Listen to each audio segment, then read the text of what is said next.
It all started 300 years after the Great Disaster. Magic spiraled out of control. The demon race descended from the skies and began a long, brutal war against humanity. After that war, the human population dropped sharply, and society collapsed. 10 powerful people awakened great magic and created huge protective barriers. These barriers held back the invading demons, letting humanity survive for a while. Humanity then entered a new age. When people reached adulthood, each person awakened a profession. The 10 original powerhouses turned their professions into inherited professions. Each of these inherited professions could exist in only one person at a time, becoming pillars for all of humanity. At Feichuan City, the sky was bright and clear. It was the year 335, April 1st, on the Cataclysm calendar. The profession awakening ceremony was about to start. A cart stopped in front of tall buildings, and someone called out that they had arrived. A young man named Feng stepped down from the vehicle and thanked his uncle Zhang. The large plaza was crowded. People gathered for the annual awakening test. Feng looked around in amazement, thinking the annual awakening test truly lives up to its reputation. It's packed. When people reached adulthood, they took the awakening test. Professions had different ranks: N rank, R rank, SR rank, and UR rank. Higher rank professions had stronger combat power, and those who awakened rare professions could directly enter elite academies. Young people walked among tall statues of past profession holders, praying for good luck. Feng watched them quietly. A voice from the crowd prayed to one of the statues, asking the great berserker to bless them so they could awaken at least an SR rank profession. But another loud voice came from the crowd, telling the people in front to hurry because the speaker's test was coming soon.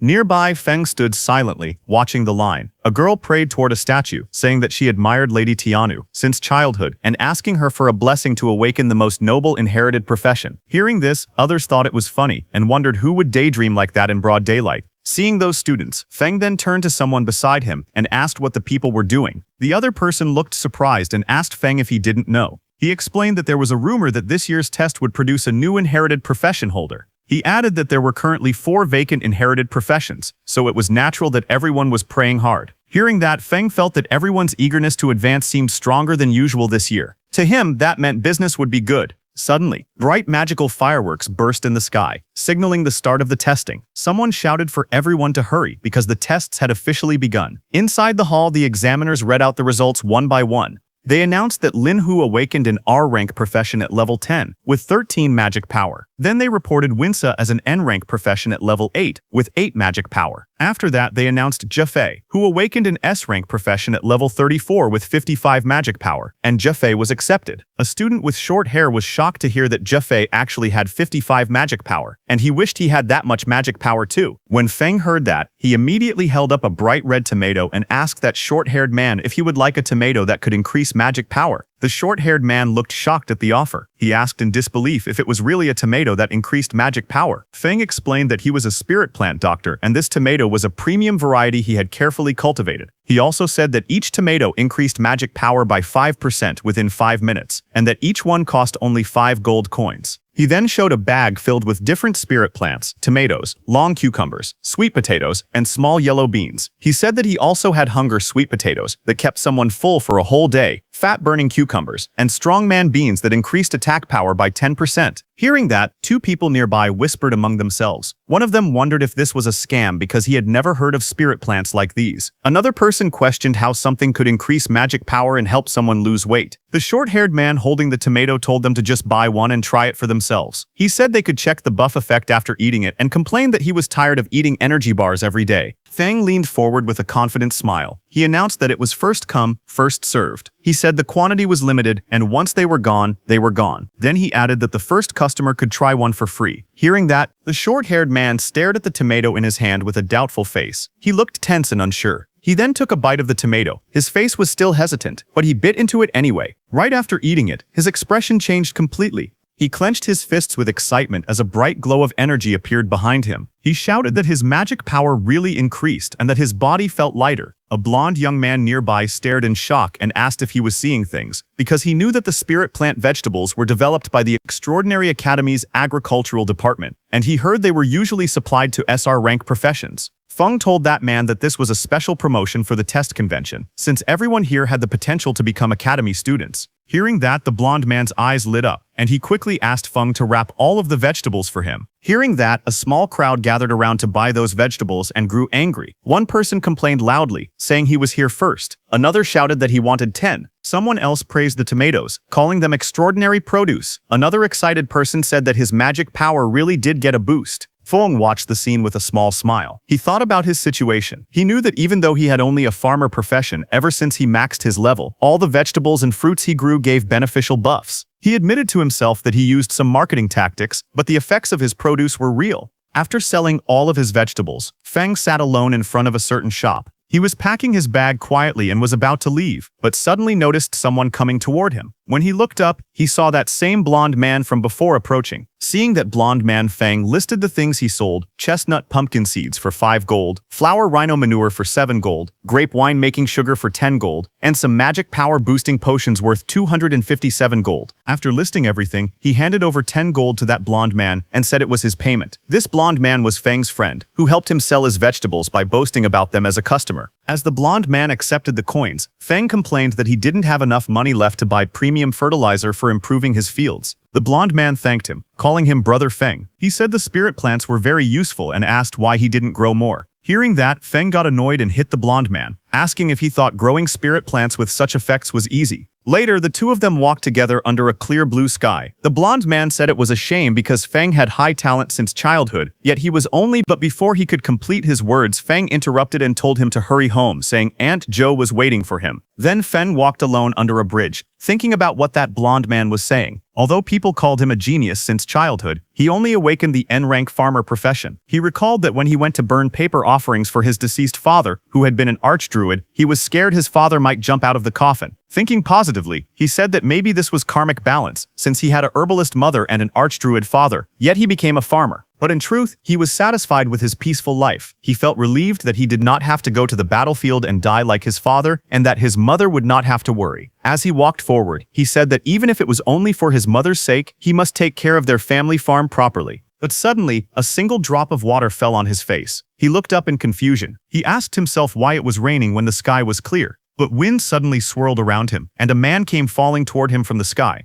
That man fell toward the street with a terrified face. Feng watched in shock as the man crashed into the ground. He panicked and wondered what was happening. He asked if the wall had broken or if demons had invaded. But before he could understand anything, that fallen man lying on the ground suddenly woke up. He was surrounded by broken stone pieces. His bag and a lantern lay beside him. The injured man on the ground held a small device tightly. With panic in his eyes, he spoke quickly that the inherited profession holder Necromancer Hai Shao had betrayed them and was trying to transfer his profession inheritance to the demon race. That injured man thought to himself that he needed to notify someone as soon as possible. But before he could act, a huge dark claw wrapped in purple light appeared above him. The claw's power made the air shake as it moved toward him. The man looked terrified as the purple energy surrounded him. Feng, watching from a distance, was shocked, wondering what was happening. He could not believe that someone could transfer an inherited profession to the demon race. He questioned if that was even possible. Suddenly, a demon-like figure whose whole body was covered in purple energy appeared and crushed that injured man. His dark voice echoed in the purple haze. He called that injured man a fool who saw everything, but instead of running, he was rushing to his death. That demon-like figure grabbed his shoulder and thought that if he hadn't been injured by forbidden magic, he would have escaped the city already. And once he transferred his inherited profession to the demon race, he would gain an immortal body. But since he had been delayed for so long, the Academy had probably noticed his actions by now. But suddenly the demon's eyes narrowed sharply as it sensed something. At his side, Feng, while trembling, tried to sneak away from there slowly because he had stumbled into a murder scene. He thought that since the demon had not noticed him yet, he should quietly slip away. He began tiptoeing backward, trying to leave without making a sound. But before he could, that demon surrounded by swirling purple energy extended his hand toward Feng, asking if he had ever said Feng could leave. He grabbed Feng by the collar and lifted him into the air. The demon told Feng that the person who had just died was the famous Dean Yue Ye of the Extraordinary Academy. He said the dean died pitifully and asked if he should use Feng's blood and bones as an offering to honor the dead dean. Feng gritted his teeth as purple energy wrapped around him. He thought that this twisted pervert demon's magic power was terrifying. He could not break free at all. Holding his breath, Feng tried to stay calm. He asked himself if there was anything he could use, anything that could drive the demon away. Suddenly, he noticed a small farming tool floating nearby, glowing with purple light. Feng extended his hand toward it and used his Farm Tool Mastery Max Skill's derivative skill, Farm Tool Summoning. He reached out and grabbed the summon tool. As he gripped it tightly, he spoke in a firm tone. He said that making an offering was the kind of thing one should do personally, not rely on someone else to perform. Saying that, he struck the demon's hand with full power, telling the demon that he would descend to the 18th level of hell. Feng's attack injured the demon, who let go of him. The demon looked shocked, saying this was impossible. He could not understand how the kid, who clearly had a simple farmer profession, managed to injure him. As Feng broke free from the demon's hand, he backed away. To fight back, he looked around and saw a fallen tool on the ground near that dead man. He reached forward quickly and grabbed the object, which looked like a lantern-type device glowing with purple light. Feng activated that lantern and a huge blue beam of energy shot toward the demon. The beam struck the demon with overwhelming force. To defend, the demon gathered purple energy. A dark, swirling sphere formed in front of him, with many purple tendrils stretching out like roots in the air. The impact caused a massive explosion of purple and blue energy. Dust filled the air. When the smoke began to clear, the demon stood again. His armor cracked, his expression filled with rage. But before that demon could attack, strange purple spinning shapes appeared in the air above Feng. Purple markings circled around him from every direction. The demon immediately recognized those shapes and, in frustration, said it was the array dancers marking formation. That demon crouched low as purple energy swirled around him. He glared forward with sharp eyes and said that if he could not escape, he would simply possess Feng's body and leave.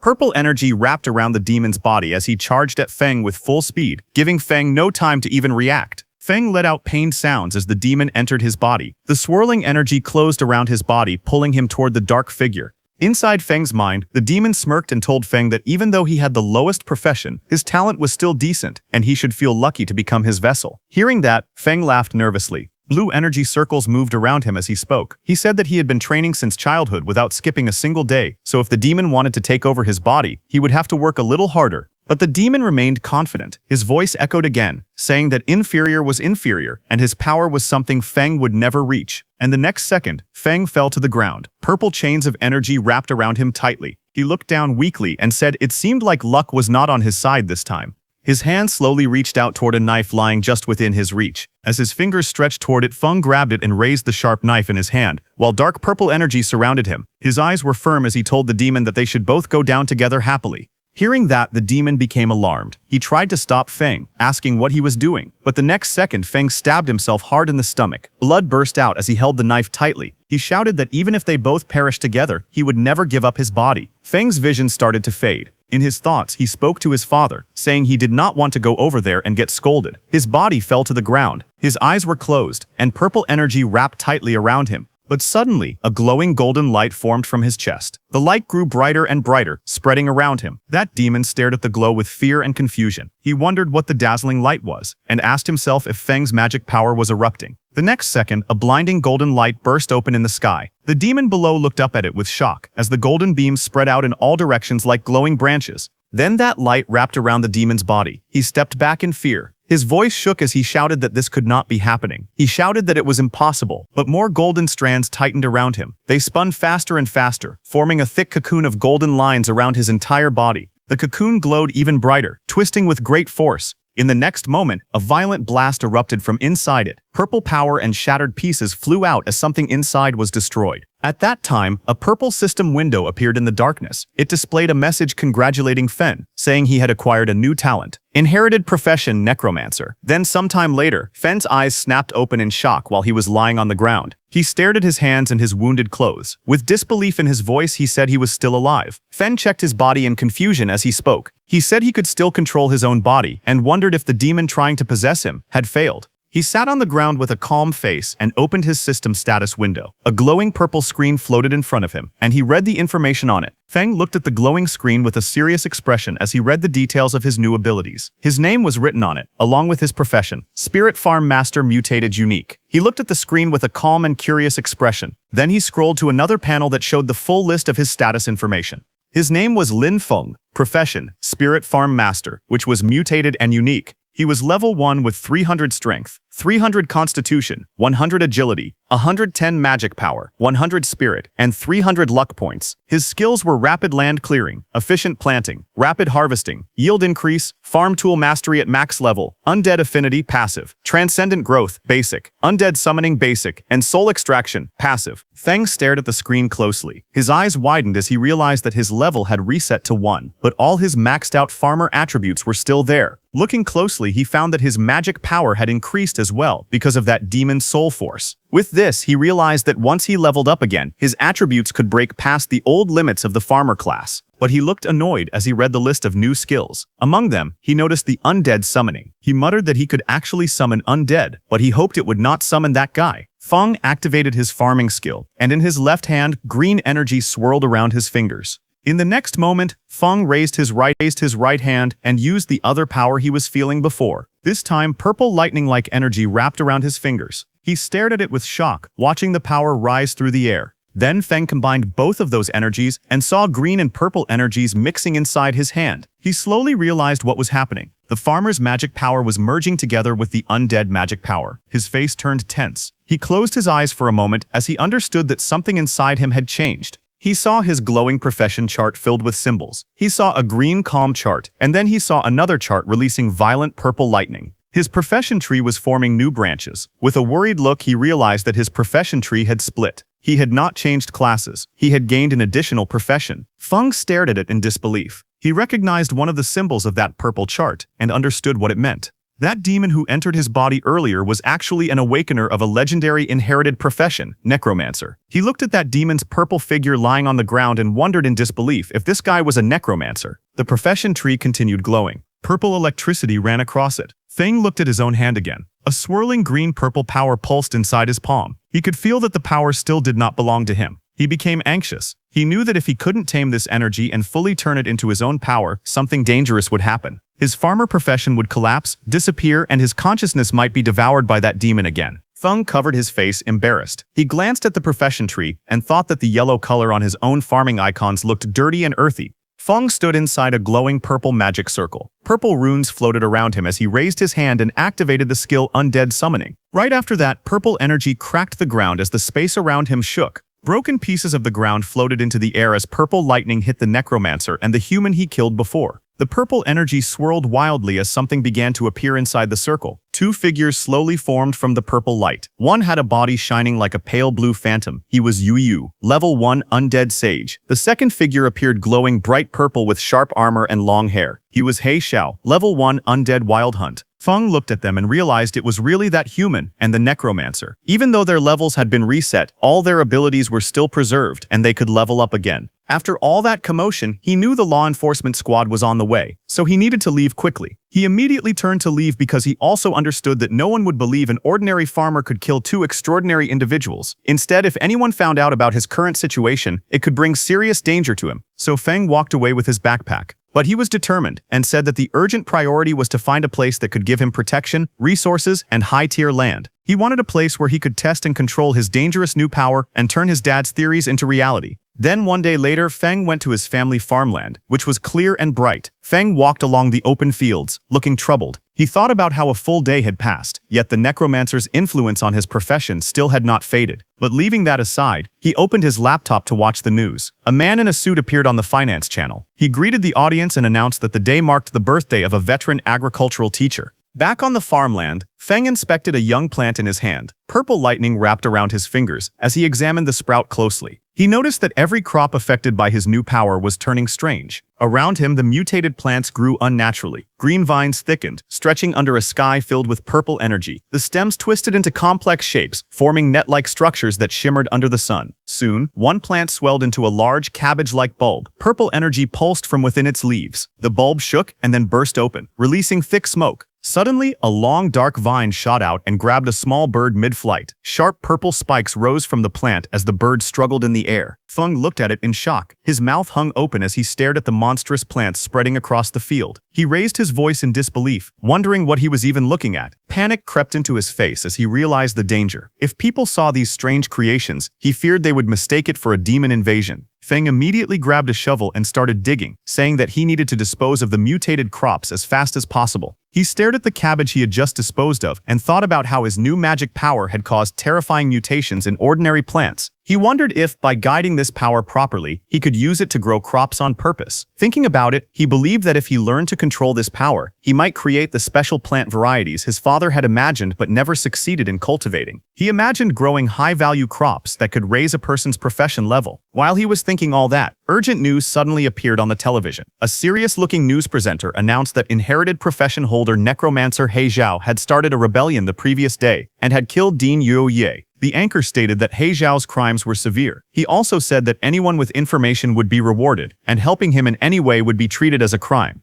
Feng watched the screen quietly. He thought to himself that things had unfolded exactly as expected. He reminded himself that he must never let anyone find out he possessed the Necromancer's undead power. He looked around at the equipment stacked against the wall and thought that he needed to give proper names to his undead servants so they could pass inspections. Otherwise, there would be trouble. Suddenly, an idea popped up in his mind, his eyes lighting up as if he had just come up with a clever idea. He said that he would simply call his undead servants farm servants because his profession panel already listed him as a spirit farm master. To him, it sounded completely normal for a farm master to have a few servants. Just as he was thinking, the news reporter announced that in order to deal with growing demon pressure, the Extraordinary Academy was expanding its enrollment. The reporter explained that anyone who passed the assessment would receive resource support from the Academy and would even be given private estates capable of producing high-tier crops along with special subsidies. The reporter added that enrolled students would be able to hire farmers to help them grow high-recovery crops. Hearing this, Feng thought that the Academy's land was safe, fertile, and well supported with resources. He realized that this was exactly what he needed right now. He thought about his own situation. His necromancer identity was a dangerous secret, like a ticking time bomb. But Spirit Farm Master to everyone else, that was just a harmless farmer. He told himself that he had to get into the academy no matter what. Then some days later, at the Extraordinary Academy Registration Plaza, inside the registration hall, a row of examiners in black suits sat behind a long desk. One of the men asked for the next applicant's information. He looked up and said in a flat tone that they needed the applicant's name, age, awakened profession, and level.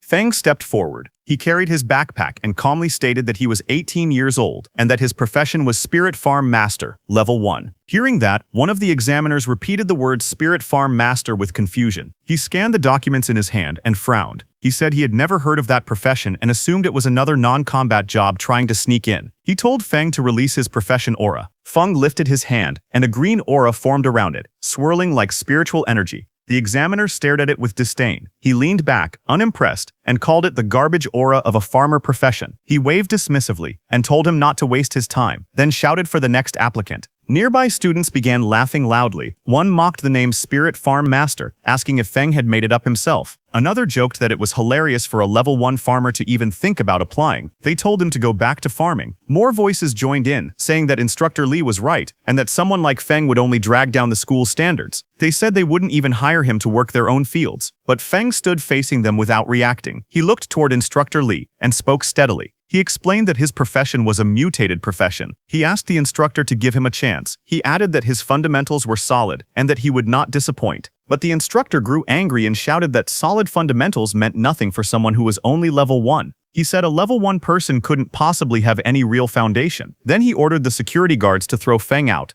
Hearing that, Feng stepped forward calmly and reminded the instructor of the rules. He said the recruitment notice clearly stated that all professionals were allowed to take the test. He warned the instructor to be careful, saying he might even report him. Feng then held up his phone. With a smug look, he pretended to call the supervision bureau and said there was a teacher refusing to let him take the academy exam. Hearing that, the instructor panicked. He rushed forward and grabbed the phone from Feng's hand. His face twisted in anger as he shouted at Feng. He threatened him, saying that if Feng dared to report him, he would make him regret it. He also said he didn't believe a level 1 farmer could ever pass the exam. Nearby students whispered to each other. Some said that even if Feng was a farmer-type profession, the instructor's attitude was too much. Others said Instructor Lee's behavior seemed excessive. One of them mentioned hearing that the instructor failed a promotion exam and could only work at the admissions office now. Hearing them talking, the instructor shouted loudly at everyone. He told anyone who didn't want to take the test to get lost, his voice full of irritation as the crowd watched. Then sometime later, the group began walking behind the instructor. Feng followed among the other students. Soon they arrived at a huge building covered with giant twisted wooden roots. Many people stood outside it. The instructor looked back and spoke, telling Feng that he could still admit defeat now if he wanted. But Feng walked forward calmly and thanked the instructor for leading the way. The entrance was covered with wooden boards marked with warning signs. 2 glowing portals appeared on the ground, and Feng stepped toward them with the others. Inside the structure, Feng flew through the air, bouncing between the thick wooden roots. He managed to land on one of the roots and caught his balance. Feng narrowed his eyes and said that it was time to let the horned rabbits experience the terror of industrialized farming. He then sat down and pulled out a jar filled with orange powder. With a confident smile, he explained that this carrot essence powder was his newest creation. According to him, it could easily lure even level 20 mighty rabbits, so dealing with these low-level horned rabbits would be simple. He said it was a piece of cake. He then knelt on the ground, sprinkling the carrot essence powder carefully over the soil. A thin trail of powder spread out around him as he worked. Then immediately carrots grew on the ground. A few minutes later, a small pink-horned rabbit appeared. It sat happily among the grass with several carrots lying in front of it, looking excited as it stared at the food. But suddenly, Feng's powerful undead, covered in dark purple energy, rushed forward. Their attack hit the rabbit instantly, knocking it away with a burst of lightning-like force. Feng stood before his 2 summoned warriors. One was dark and sharp with blue and black armor, the other wrapped in glowing purple energy. He told them that waiting for rabbits was too slow and instructed them to listen carefully. He ordered both of them to make sure no one else saw them and to kill every horned rabbit that had been lured nearby. He looked determined and said they should kill as many as possible. Right after that, the 2 undead warriors burst out with bright blue and purple energy, shooting forward through the giant wooden roots. The purple undead used its massive sword and cut down many horned rabbits in one slice. Meanwhile, many horned rabbits flew into the air, trapped inside glowing blue bubbles. The dark blue armored undead floated among them, controlling the swirling energy around the captured rabbits. And then, with a flick of his finger, he killed all of them. Feng watched them and whispered to himself that the 2 undead following him were still incredibly strong, even though they were only level 1. He felt he had really gotten lucky. But suddenly a loud bell rang and a voice announced that time was up.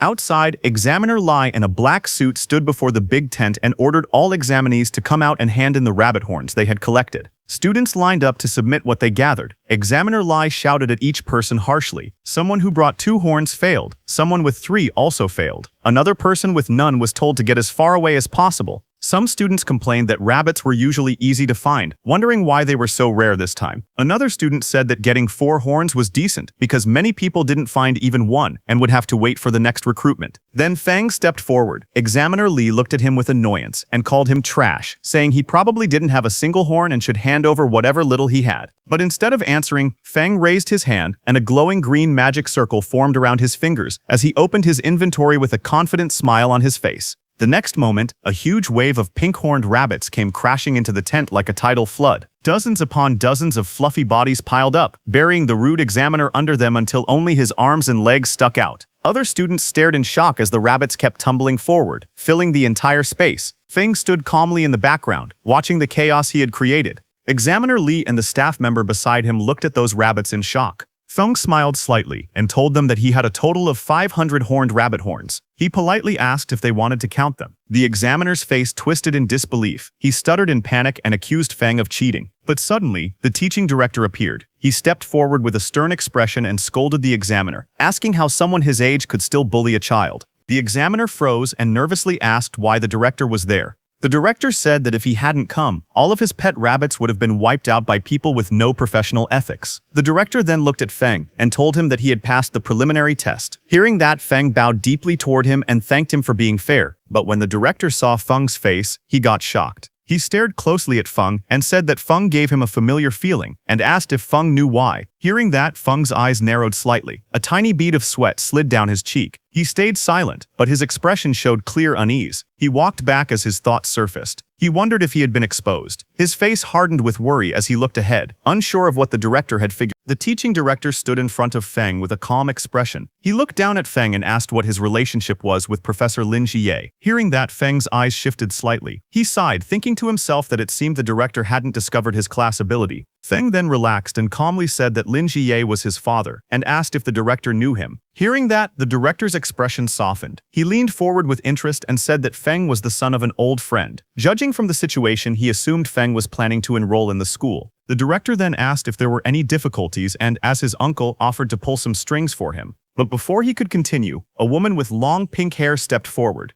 She wore glasses and a white dress. She coughed and told the director that everyone was watching. Hearing that, the director turned around and saw a group of students standing behind him, staring and whispering among themselves. The director muttered that he was only expressing his thoughts. He then looked back at Feng and said that he had some business to handle. He promised that once Feng enrolled, he would personally show him around the school. The director walked away, and the next second, his body was surrounded by swirling smoke and he disappeared. Feng watched him leave, a bead of sweat trailing down his cheek as he wondered why the teaching director gave off such unreliable vibes. Then that pink-haired teacher stood in front of the gathered students. She raised both arms and announced that the students who passed the prelims should follow her. She then told the ones who didn't pass not to be discouraged, promising that there would be more chances next time. The scene then shifted to a large meeting room inside the Extraordinary Academy's solar branch. Several people in suits sat around a long table while a man at the front prepared a briefing. A man with long hair stood before a large display board filled with silhouettes and images. He explained that Dean Yueye and He Xiao had gone missing at the same time. He said Dean Yueye had likely discovered He Xiao's secret and had been spotted during the pursuit. He continued, saying the two eventually perished together, but there was still an unknown mastermind who had taken He Xiao's legacy talent. With growing excitement, he declared that if they found the person who took the undead talent, they would uncover the truth behind everything. He pointed at the display board and insisted this had to be the answer. Hearing him, another man grabbed his head in frustration. He told the excited man named Tuka that they understood he wanted to earn merit, but asked him to stop making brainless guesses. Hearing him, Tuka slammed the table. His voice shook with anger as he shouted that none of them believed him. He warned them to just wait, because he would definitely find the evidence. Across from him, the two people seated at the table stared back nervously, sweat dropping down their faces. As Tuka left the room in anger, a woman asked her companion if it wasn't bad to let Tuka leave like that, since he was connected to the Duke. Hearing that, the man turned to her in surprise. But suddenly, the teaching director stepped forward through swirling white energy. He said it was better that the troublemaker was gone, because the Solar Academy existed to train real elites, not to give out empty positions. The director then explained that a mission had been issued from above. Once He Xiao was found, he must be killed on sight. He asked if the two officers understood. The woman hesitated and asked what they should do if He Xiao was already dead. The director looked away and said that maybe He Xiao had changed his appearance. So anyone who used Necromancer skills, he said coldly, would be wiped out completely.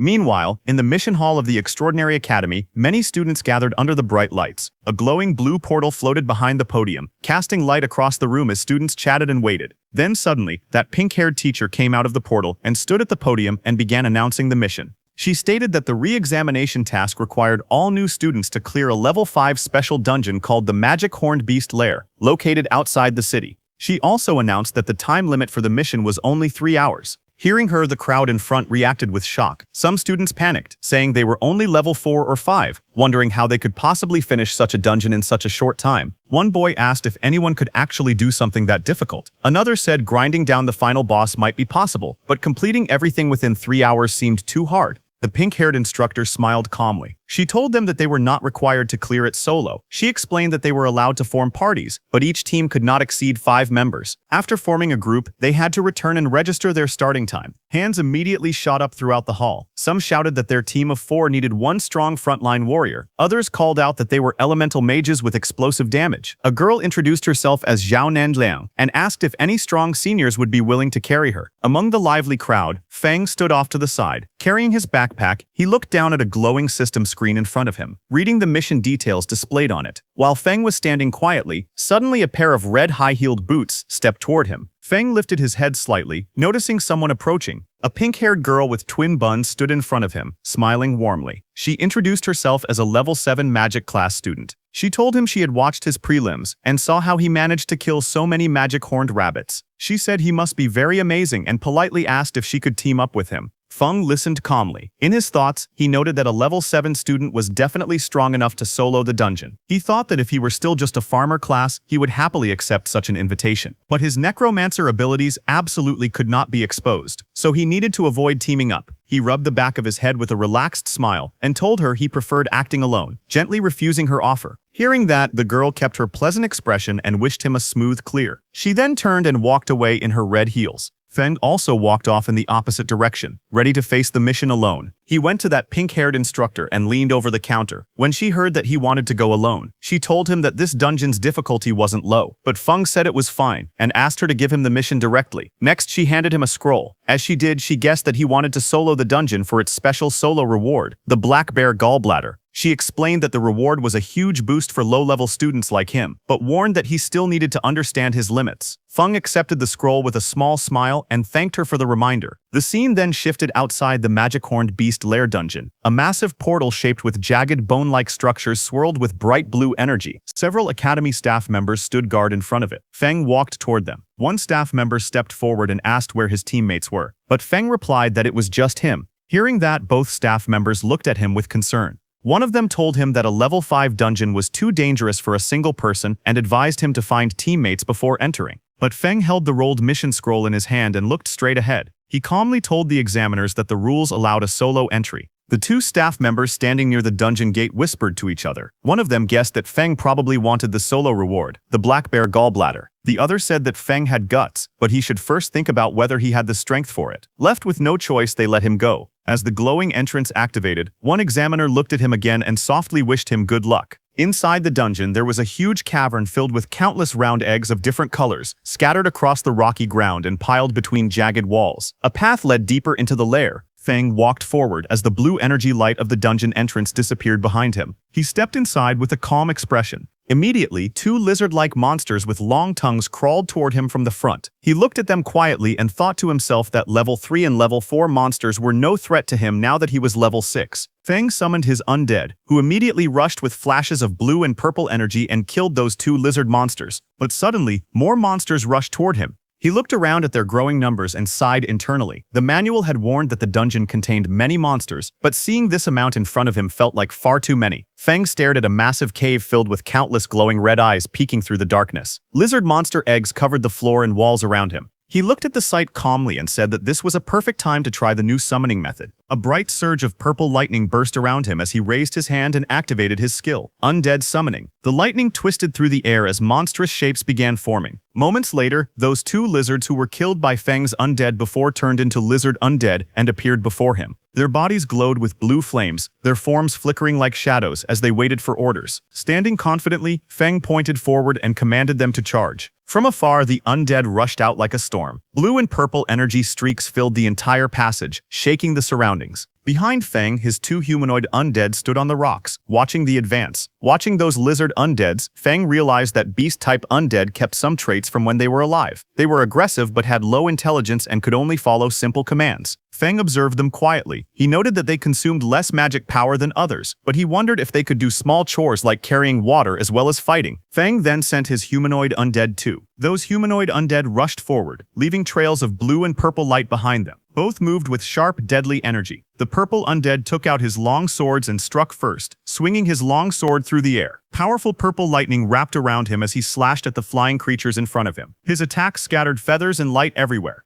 The blue humanoid undead formed hand signs and cast a spell. Blue energy gathered around him as countless glowing projectiles shot forward like energy balls, trapping those flying bird-like monsters. Watching those humanoid undead, Feng realized that they had higher wisdom. They could use the skills they had when they were alive and fought with more flexibility. Feng smiled with his hands on his hips, thinking that in the future he could let them handle chores like weeding and fertilizing the fields. By now, Feng's lizard undead had finished killing. Feng raised his hand and used his undead summon skill again. Sharp spear-like streams of magic shot outward as several lizard-shaped monsters' dead bodies blasted with necromancy energy. Suddenly, a bright system window appeared in front of him. It displayed a message saying he had leveled up to level 7. Now behind him, many lizard and bird undead emerged. Their bodies burned with blue flame and their eyes glowed sharply as they floated around him. Feng looked calm and simply said that the efficiency was not bad. Feng then walked forward through the tunnel and reached a large chamber. Feng was amazed to see that he had reached the boss room in just half an hour. Suddenly, a loud metallic crack echoed as thick chains snapped apart. The ground shook as a giant bear-like monster came out of that massive cave. Its eyes glowed white, and chains still hung from its body while it roared across the chamber.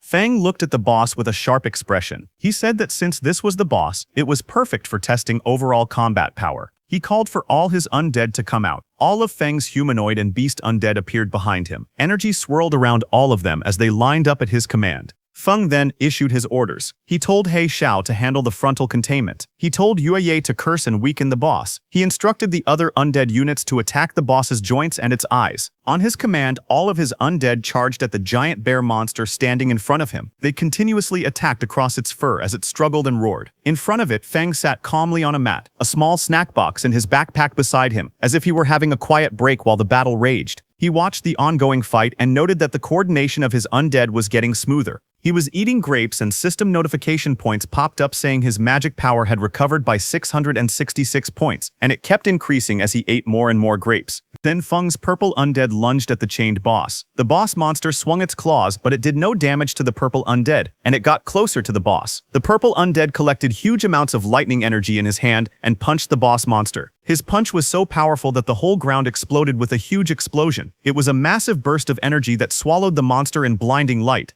Immediately, a system notification appeared in front of Feng, showing that he had leveled up again and became level 8. Just as the bear monster died, a pile of glowing reward pouches appeared on the ground shining with warm golden light. Feng immediately crouched down and examined one of the rewards in his hand. It was a strange red organ floating above his palm. Looking at it, he frowned in disappointment. He commented that the reward only increased his constitution by 10 points. To him, that was useless, nowhere near the improvement he could get from the supercrops he grew himself. But suddenly, another system notification popped in front of him. It stated that the system was calculating the dungeon rewards. It confirmed his current classes, Farmer and Necromancer, and would distribute rewards for both. Immediately, 2 golden chests emerged before him, glowing with brilliant light. Feng was shocked to see them, and realized that the dungeon settlement had actually given him 2 sets of rewards. He wondered if it was because he had dual classes. Then a sudden idea flashed through his mind, and a confident smile formed on his face.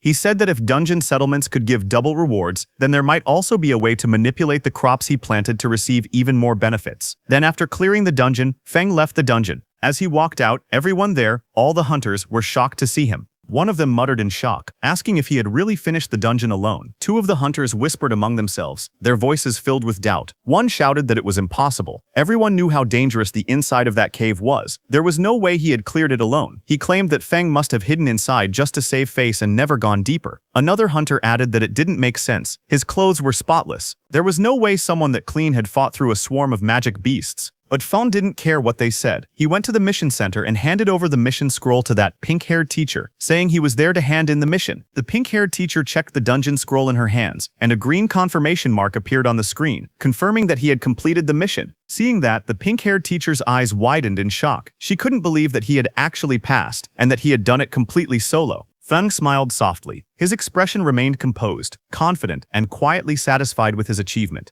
Inside the academy's mission hall, the pink-haired instructor took the mission completion scroll from Feng. Her expression was calm yet serious, as she spoke to Feng standing across from her. She said she would submit the scroll to the academic affairs office, but warned him that clearing a dungeon alone was still far too reckless. She added that if a freshman were to die in a dungeon right after entering the school, it would become a serious problem. Feng listened quietly, his usual composed smile returning. He nodded and replied respectfully that he understood and thanked her for the reminder. The instructor adjusted her glasses and smiled softly. She told him that the final instructor interview would soon begin in the academy auditorium, and advised him to take some rest before then. Feng nodded again and turned away, walking down the bright hallway with his hands in his pockets. Behind the glass walls, a few upperclassmen noticed him leaving. They whispered among themselves, watching curiously as he disappeared around the corner. Seeing those upperclassmen watching Feng, the pink-haired instructor sighed lightly and pushed up her glasses again. She thought to herself that she hoped this experience would teach Feng a lesson. Being too bold or impulsive in the academy could easily lead to trouble. Outside, Feng walked through the academy's forest path. Sunlight streamed through the tall trees as a faint light barrier shimmered between the woods. Feng walked quietly through the forest path when he suddenly sensed something behind him. His eyes narrowed slightly as he realized that someone was following him. Behind the trees, a group of 3 boys hid awkwardly, each holding a cloth in front of themselves as they tried to stay concealed. Feng kept walking forward, lifting his hand casually as a faint purple magic circle appeared around his fingers. A little farther back, the 3 boys whispered nervously among themselves. One of them frowned and said that since Feng could clear a dungeon alone, his strength must not be simple. He worried they might mess up. Another one waved it off. He said that no matter how strong Feng was, he was still under level 10, so his strength had limits. The third added that Feng had just finished a dungeon, so his energy consumption must be high. None of them had seen him recover yet. Their confidence slowly returned. One of them smirked and said they would crush him with numbers. Another reminded the group how badly they wanted the demon bear gall that increased stamina by 10. When they saw Feng walking away, one of them urged the others to hurry and catch him. They shouted at him from behind, calling out, "Hey, you farmer, stand still." Feng stopped and turned his head slightly. With a calm expression, he asked if they were shouting at him. The group stepped forward with aggressive confidence, surrounding him. One of them mocked him, asking if he wasn't afraid of bursting from taking so many rewards by himself. Another insisted he must have gotten lucky inside the dungeon and found something valuable by accident. He demanded that Feng hand over the demon bear gall and the skill scroll. All of them flared their combat energy, their bodies glowing with blue light. One boy pointed at him and warned that if he didn't act sensibly, they would show him the true power of a combat class. Meanwhile, Feng stood still, facing them quietly. Feng looked at the group surrounding him and asked calmly why. Out of so many examinees, they had chosen him. One of the boys stepped forward, pointing at him with an exaggerated expression. He asked if Feng really didn't know the reason or if he was pretending. Another student explained that the exclusive reward for a solo dungeon clear, the Demon Bear Gall, was a valuable item that added 10 stamina. He said that something so good was not something a farmer like him should be holding. Hearing that, Feng did a comparison in his mind of the Demon Bear Gall, which increases stamina by 10, with his Stamina Watermelon, which also increases stamina by 10. Feng squinted slightly and wondered if something that added 10 stamina was really that amazing. He thought about the watermelons he grew every summer, which also added plus 10 stamina without needing to fight through a dungeon. Then he lifted his hand and took out the Demon Bear Gall from his inventory. Red energy curled around his fingers as he showed the item in his palm. He asked if the thing they were talking about was this. Seeing that, the man with the short hair immediately lunged forward with an angry expression. He stretched out his hand toward Feng's and shouted for him to give the item to him. But suddenly, a fireball exploded between them the moment he reached out. A violent blast of fire and smoke burst outward, filling the area with heat and golden light. The shockwave pushed the short-haired man back as he stared at the spreading flames in surprise. In the next second, a pink-haired girl rushed in. She held her staff in front of Feng and glared at the troublemakers. She demanded to know what they were planning to do. She reminded them that private fighting was forbidden in the academy and warned them that they could be disqualified. The short-haired man raised his weapon and tried to explain. He insisted that the matter had nothing to do with the pink-haired girl and that it only concerned Feng behind her. But the girl stepped forward without hesitation. Her eyes narrowed as she said that if she couldn't stand what she saw, then it absolutely had something to do with her. She lifted her staff, flames swirling around her as she made her final threat. She told them to leave immediately, or she would report everything to the instructor and see who would suffer more. Hearing that, the man with the fierce grin looked straight ahead, his expression full of arrogance. He spoke with confidence, saying that reporting the matter would only work if she even got the chance. And since she insisted on protecting the farmer, they would deal with her as well. He raised his voice and shouted to his group. He ordered his brothers to attack quickly, telling them to finish the battle fast. Two of his men rushed forward together, each holding a weapon glowing with blue energy. They charged toward Feng and the pink-haired girl standing in front of him. As they came closer, Feng quietly observed the girl. He noted that she was currently a level 7 class user, which meant she should be quite strong. He wondered if she was capable of handling all these small fry by herself. The girl, however, glared forward with clear anger in her eyes. She said that their methods were truly dirty. Then she turned slightly and asked Feng beside her if he would like to join forces. But before she finished speaking, she spun around in surprise. Feng was already running away at full speed through the forest, leaving her behind without hesitation. As she watched him escape, Feng threw something toward her. It was the red glowing Demon Bear Gall. She reacted instantly and caught the Demon Bear Gall smoothly with one hand. Her eyes widened slightly as she stared at the item she now held. The red energy curled around her fingers. Feng raised his hand with a bright smile on his face. He thanked the pink-haired girl politely and said that the thing he gave her now belonged to her. Before the pink-haired girl could even react to what had just happened, those three men rushed toward her with furious expressions. Their bodies glowed with blue energy as they leapt forward. Seeing that, the pink-haired girl shouted loudly, wondering why everything had suddenly turned into her being robbed when she had just come to help Feng. The scene then shifted to a quiet room. It was a temporary independent restroom. Inside, Feng sat on a sofa with a towel around his neck. He took several scrolls out of his backpack and wondered why the skill scroll he got from the dungeon was useless to him. He paused for a moment, his eyes narrowed as an idea struck him, and he wondered if it could be like that. Feng then held the scroll between both hands. Green and purple mana surrounded it as he injected his energy into the scroll. That energy swirled around it like flames, and in the next second, a system window suddenly appeared, stating that he had realized a new skill called Special Cultivation. Another window explained the skill. It was a beginner-level Special Cultivation skill that allowed him to use mana and certain materials to strengthen undead summons. It said there was a chance to increase their level, their quality, or give them new skills. Seeing the system notification, Feng jumped in happiness, saying it really worked. He explained that the scroll required mana from both of his classes at the same time in order to activate. Feng then summoned all his undeads. The tall, shadowy figure of the largest summon stood in front of Feng, its body wrapped in purple and blue lightning. Feng stood shirtless in front of them. He lifted his hand with confidence and told them that it was time to test the new skill.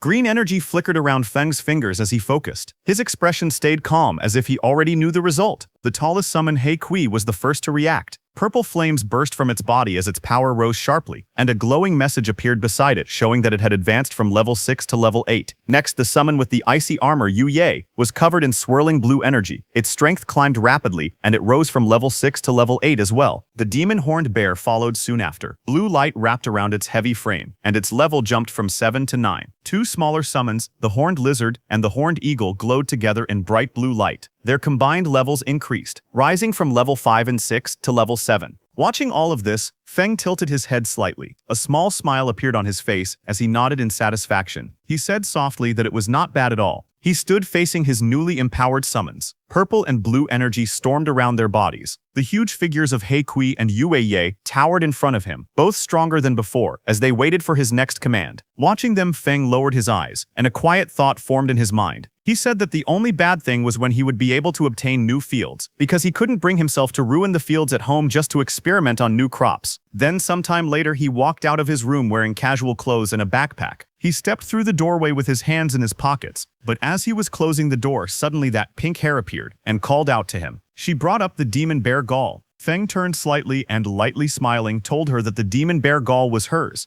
Hearing that, the pink-haired girl's eyes widened. She held a small package tightly against her chest and shouted that the item was very valuable. Hearing that, Feng stared at her with a tired expression, his eyes half open. He muttered that there was no need to treat such rotten material like a treasure, and after saying that, he left from there. The girl froze. She repeated his words in disbelief and asked if she had heard correctly. Rotten. Feng left the resting area and walked deeper into the forest, where tall trees covered the area. He was very deep in the woods. He looked left and right and thought that there shouldn't be anyone around. After confirming that no one was around, Feng activated his skill and purple energy gathered around his hands. He wondered what effect the new skill had on crops. The purple energy spread toward two nearby plants, wrapping around them. The plants reacted as the power hit them, growing in some strange way. Feng looked at the plants with a confused face and commented that they looked no different from before when he used his skill on his farm. But suddenly, his eyes widened as he realized something was different. In the next instant, the plants exploded into a huge transformation. A monstrous flower burst upward with sharp teeth and vines, rising high above him as purple energy shot around the forest. Feng's expression was filled with surprise as he looked at the plants in front of him, asking if these two crops could actually move. His eyes were wide, and he seemed unable to believe that the crops could really move on their own. Elsewhere in the forest, another figure sprinted across the treetops with great speed. The spirit energy detector in his hand glowed, and he shouted that the energy reading was getting closer. That man was Tuka, who landed on another high branch. He checked the readings again and said that his guess was right. There was the aura of a necromancer somewhere in the area. A moment later, Tuka reached the forest path. Just as he walked forward, he noticed Feng with a backpack passing by. Tuka suddenly stopped and turned around quickly, staring at Feng. Then he reached out and grabbed Feng by the shoulder, stopping him. With a suspicious look, he asked if Feng was a farmer, because he looked like one judging his clothes. Feng leaned closer and asked Tuka if a farmer had provoked him. Tuka's face then shifted into a look of mild disgust, his eyebrows tightening as he examined Feng in silence. Then Tuka raised his voice, calling Feng farmer, demanded to know if he had seen a strange person appear nearby. Hearing that, Feng lightly touched his chin and answered that he actually had. Hearing this, Tuka leaned forward in excitement and urgently asked where the person was. Feng lifted his hand and pointed directly at Tuka standing in front, saying the strange person was right there. Hearing that, Tuka froze for a moment, then his expression turning red with anger. Flames rose behind him as he shouted, asking how dare Feng humiliate him. He angrily declared his status, an elite of Sunwheel Academy and the nephew of the Iron Lion Duke. His rage only grew stronger. He yelled that a lowly farmer dared to be rude to the nephew of a duke. Fire wrapped around his arm as he swung his fist forward, shouting that he would kill Feng. Tuka transformed into a wolfman, his body surrounded by violent green energy. He shouted that the lowly farmer would pay for his stupid words and actions. The green aura surged wildly around his body as rocks and debris were thrown into the air. Feng was pushed back by the impact. He crossed his arms in front of his chest and planted his feet firmly on the ground. Stones shattered and dust burst upward around him, but he remained standing. His expression was calm and his eyes were cold. He stated that the farmer Tuka looked down on could defeat him with one hand. Tuka laughed and lunged forward with glowing green energy swirling wildly around his body. His claws were raised as he charged straight toward Feng. He shouted for him to taste his attack. However, Feng's expression remained calm. As he noticed something strange, he thought that although he didn't know why the aconite from his field had changed after being corroded by undead magic, it had gained a paralytic effect. He said that the last time he tested it, he had been numb and stuck in bed for an entire day. He added that grinding the aconite into powder really worked as a narcotic. Tuka's face twisted as he inhaled the narcotic. Dark particles and green energy clung to his fur. Moments later, his eyes spun, stars circling above his head. His body swayed unsteadily, and his whole body started feeling dizzy. He looked down at his own body in panic, and demanded to know what had been done to him, shouting angrily as he asked why his strength had suddenly disappeared. Feng stood calmly in the forest. He raised his fingers to his nose casually as he walked forward. With a calm expression, he said that it was just some common aconite powder from the fields. Then he leaned forward, green energy flowing around his arm. With a calm but sharp expression, he said that this was the kind of power farmers had. In the next moment, green streaks burst forward. The attack struck the beast directly, slamming into its body and overwhelming it before it could react. Later, the scene changed. The former elite Tuka hung helplessly from a tree, his hands tied above his head. His shirt lay discarded on the ground, and he was left wearing only his shorts. His body looked weak and his eyes were dull. Not far away, Feng stood quietly and mocked him, saying that he could not even beat a farmer, yet still dared to call himself an elite. As he turned to leave, Feng calmly told him to enjoy cooling off there for a while. He added that when someone eventually found him, he should consider it a lesson learned. Just then, an announcement echoed through the area, calling all candidates to gather in the auditorium for the instructor interviews. Standing in the forest, Feng paused. Realizing the interviews were starting, he muttered that he needed to hurry. The scene then shifted outside the Extraordinary Academy auditorium. Groups of candidates stood around quietly whispering among themselves. As Feng walked forward calmly, voices followed him. Someone whispered that he was the one who had solo cleared the level 5 dungeon. Another voice replied that they heard he only ran away and leeched off women. Unmoved by the whispers around him, Feng continued walking toward the auditorium with an indifferent expression. Among the gathered candidates, someone spoke in a low voice saying that compared to Shiyan and Bogu, he was far worse. Another voice followed saying that he might be strong compared to normal candidates, but as level 5 elites they already had the advantage. Nearby, a pink-haired girl stepped forward and handed something to Feng, telling him that it was his. Feng scratched the back of his head and smiled faintly. He leaned forward and told her to keep it, saying that it was really useless to him. Later, Feng walked through the crowd while eating casually. A notification appeared above him, showing temporary stamina +2 twice. Looking confused, he thought to himself that he truly did not understand why people treated that kind of thing like a treasure. Inside the auditorium, the scene was marked as the instructor interview site. Several instructors sat behind a long desk, watching quietly. A voice explained that during the interview, instructors choose students, but students also choose instructors. It was said that students and instructors bring out the best in each other. The instructor then announced that he would call students by name to come forward. He called out the first name, Shiyan. Shiyan stood up among the seats and introduced himself. He said that his name was Shiyan and that he was a level 6 Earth-type warrior. He then spoke again saying that this was his current ability. As he finished speaking, a large battle armor appeared, surrounded by glowing energy. One of the instructors leaned forward and spoke. He said that it was not bad, and introduced himself as a level 44 Earth-type berserker. He then asked Shiyan how about becoming his instructor. Shiyan reacted immediately and said that he would be honored. After that, the instructor announced the next name and called Yingwu forward. The instructor looked down at the list and called out the next name, saying it was Lin Feng. Lin Feng stood up from his seat and walked forward calmly, moving past the other candidates. As he stepped into the center, he introduced himself. He stated clearly that his name was Lin Feng, and that he was a level 8 spirit farm master. As he spoke, green energy rose around his body, surrounding him as he stood there in silence. The two female instructors watched Lin Feng from their seats. The woman with pink hair commented that reaching level 8 at his age was very impressive. The woman beside her leaned closer and reminded her to look carefully, saying he was still just a farmer. Across the table, another instructor leaned against his colleague and spoke casually. He said that their extraordinary academy trained talent for the front lines, not ordinary people meant to be cannon fodder. But he also admitted that Lin Feng had performed very well in both the preliminary and second tests. The main examiner adjusted his monocle and looked at the others. He cleared his throat and suggested that, since everyone had different opinions, they should run a combatability assessment for Lin Feng. After hearing this, the instructors began giving their responses one by one. The man with long dark hair crossed his arms and said he agreed. The woman with pink hair smiled and said it worked for her. Another instructor leaned back casually and said he didn't mind at all.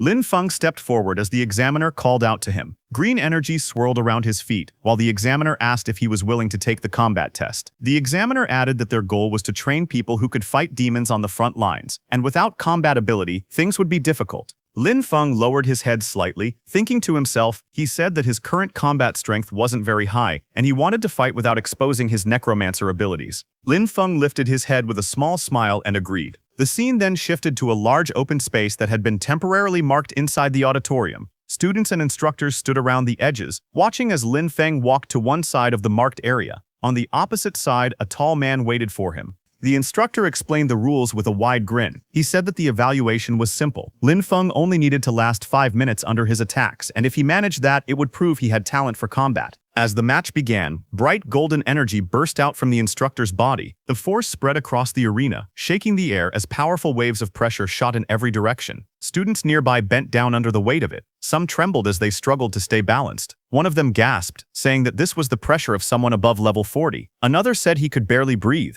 But when they looked toward Lin Feng, they saw him crouched lightly on the ground. His posture was steady and his expression stayed calm. Someone watching said in surprise that Lin Feng looked completely fine. The instructor smiled proudly as he looked at Lin Feng. He told him that just for enduring the pressure, he had earned his respect. Then he opened his stance and said that Lin Feng should use all his power and attack with everything he had. Lin Feng lowered his body, steadying himself against the golden pressure. He thought to himself that the pressure from a level 44 fighter was intense, but he could still endure it for now. A glowing green orb formed in Lin Feng's hand as vines of nature energy swirled around him. He stretched his arm forward and called out for his servants to come out. Green light burst upward. As the shapes formed, Lin Feng realized something. By covering the undead in nature magic, he could hide their undead aura. The summoned figures rose, wrapped in bright green vines and leaves completely concealed by the nature energy surrounding them. Lin Feng stood beside the glowing green figure he had summoned. The large creature looked like a cabbage-shaped bear covered in swirling nature energy. As he watched it, he thought that no one would ever guess this cabbage-looking bear was actually an undead summon.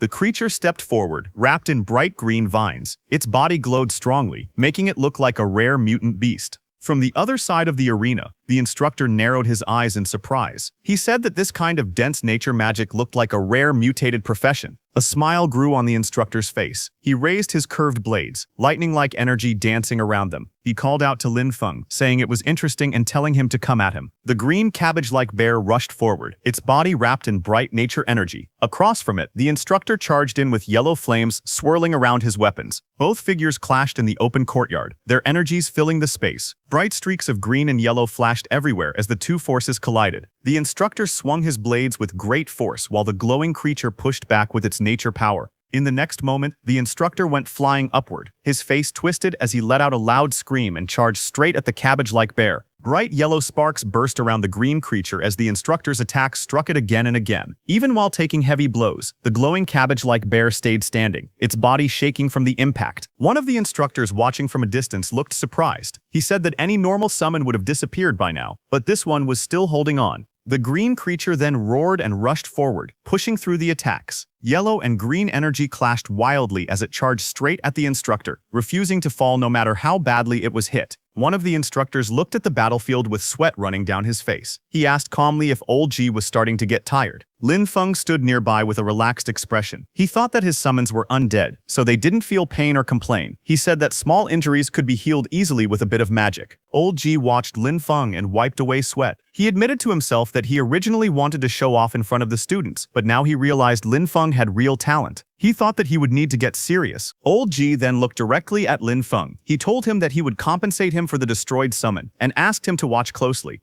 The instructor explained that normal summoner professions had to pay a price to make a contract with their summons. If the summon was destroyed, it disappeared, and the contract ended. The man then adjusted his monocle and continued speaking. He explained that because Lin Feng was an outstanding student in this exam, he was allowed to make one request to the academy. The director sighed in defeat. He stood with his hands in his pockets and said there was a training wasteland on the west side of the city that had been unused for a long time. He told Lin Feng he could do whatever he wanted with it. He also added that if Lin Feng had other requests in the future, he could come find him. Lin Feng stood opposite him with his backpack, bowing slightly as he thanked the director. The director told Lin Feng to go rest in the back and called for the next student. The scene shifted to a view of the school courtyard, where groups of students were gathered below the tall buildings. Images of the sky flashed by, and then the view moved to a wooden door with a sign that read, "Principal's Office." Inside, a file was opened, showing Lin Feng's photo and his information. Sitting at the desk, the principal looked through the documents. He raised his eyes slightly and commented that Spirit Farm Master was quite an interesting profession.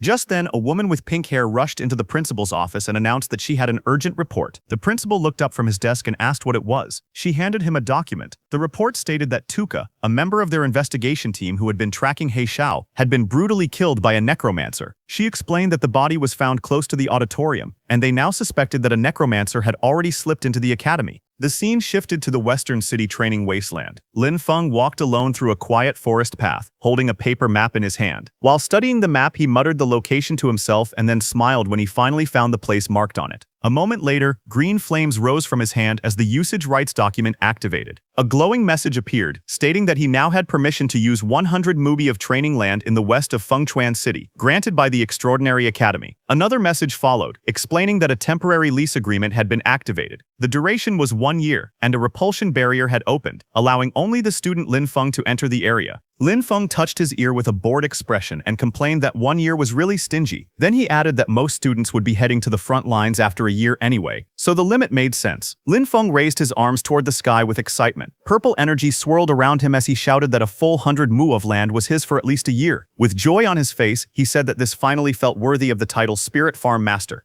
A burst of purple light erupted around him. Lin Feng stood at the center of the glowing formation, pointing upward as the energy expanded across the wasteland. One by one, powerful spirit creatures appeared within the purple mist, towering shadow figures, glowing armored beings, and various small floating sprites. They surrounded Lin Feng, filling the sky with bright energy. Lin Feng looked at them with confidence and stretched out his hand. With a fierce smile, he pointed forward and declared that everything was ready. It was time to get to work. A dark, shadowy spirit released a violent burst of purple energy. The force shook the ground and sent rocks flying in all directions as the creature landed with immense power. Not far away, another summoned spirit, one made entirely of blue water, rose into the air. Waves erupted around it as it flew forward, controlling the water beneath it. On the field, a large fluffy beast with a horn rushed across the soil. Its body glowed with bright energy as it dashed ahead, followed by several small floating spirits carrying tools. The scene then shifted to Lin Feng relaxing under the sun. He lounged on a chair with sunglasses on, eating a slice of watermelon. With a satisfied smile, he commented that magic really did change life and said the ancients hadn't lied. Lin Feng rested in the shade, calmly drinking from a straw. A small blue spirit tapped his shoulder to get his attention. Without changing his relaxed expression, he spoke softly and said that the land had been reclaimed. Hearing this, Lin Feng looked surprised. He turned around while holding a slice of watermelon and stared at his summons behind him. He said they were far more proactive than he expected. One of the undead let out a strange laugh, its glowing mouth curling in an eerie smile. Lin Feng looked at the ice-armored undead standing beside him. With a helpless sigh, he said that expecting undead to have their own consciousness might have been asking too much. Lin Feng finished eating and walked toward the doorway. Meanwhile, the ice-armored undead watched him leave. Its glowing eyes followed him quietly, its expression calm and unreadable. A faint smile slowly formed on its face, the cold blue light around its body flickering softly.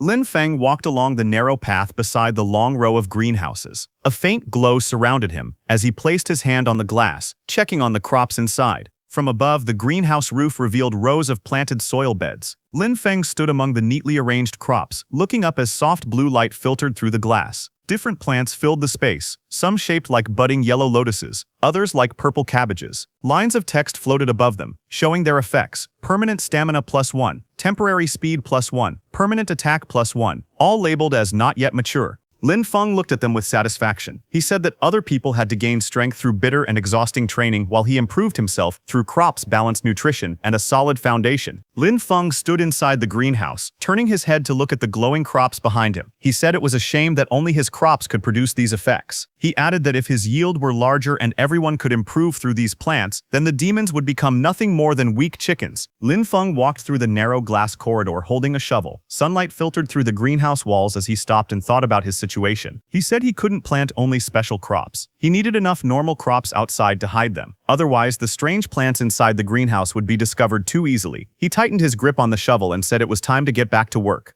One day later, the scene returned to the greenhouse under a bright blue sky. Inside the soil, a cluster of round potatoes sat packed together as Lin Feng used his tool to dig them up. Lin Feng stood beside the field with a shovel in hand. He faced the shadowy summoned figures beside him and demonstrated the motion, telling them to dig like this and instructing them to watch carefully. The shadowy helpers immediately followed his example, shovels in hand, digging quickly in a neat line. Seeing their work, Lin Feng smiled. He said that ever since he got these helpers, the speed of planting vegetables had increased dramatically. But suddenly, Lin Feng shouted in surprise, asking what his helper was doing. One of the shadowy undead creatures held a potato in its hands, taking a bite out of it. Lin Feng leaned forward with a confused expression. The undead creature froze, startled as it looked up at him, still holding the half-eaten potato. A glowing system window then appeared beside it, showing its status: Undead Lizard, Level 6, Temporary. Bone density temporarily increasing. Defense temporarily increasing. Lin Feng stared silently at the notification, looking down in thought. He thought that all of his undead lizards came from the dungeon, and the only difference was that this particular one had eaten a potato. Lin Feng then raised his hand to his chin, thinking seriously. A burst of realization formed in his mind as he wondered if the original crop effects could also work on undead creatures.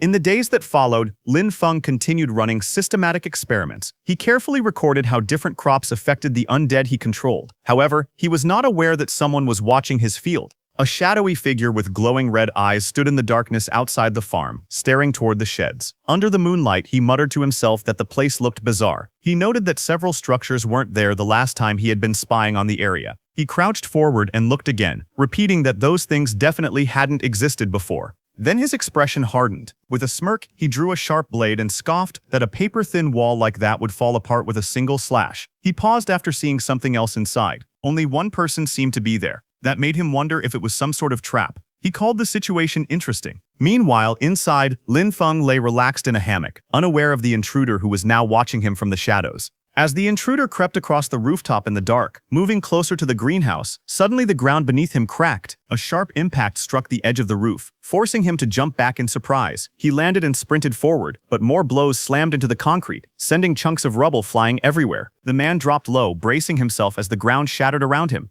A moment later, something burst upward from beneath the debris. A round creature with a glowing red stalk rose into view, its body swelling with energy as it pushed through the broken stone. The intruder glanced toward it, only to face a sudden explosion. Rubble and flames erupted outward as the creature launched an attack, forcing him to dash aside while the blast tore through the rooftop. The blue-haired intruder narrowed his eyes with a smug smile. He looked completely confident as he mocked the defenses around him, saying that this level of protection could never stop him. He charged forward and kicked through the round creatures blocking his path. As his foot struck them, red liquid splattered out, and more of the creatures burst open under the impact. Suddenly, his expression changed. Sweat formed on his face as he realized something was wrong. He gritted his teeth in panic and shouted in frustration. A moment later, a massive chain of explosions erupted beneath him. Bright yellow flames burst outward, scattering debris, and red burst through the air as the detonations consumed the entire area around him. As the blast faded, a strange green light rose from the darkness below. A glowing tree-like figure slowly appeared, its branches twisting like veins of light. The green glow spread across the space, and long streams of energy gathered around it. In the next moment, the figure began to change shape. The branches wrapped together, forming the outline of a woman made entirely of green light. Her hair flowed like living vines, moving with the energy surrounding her.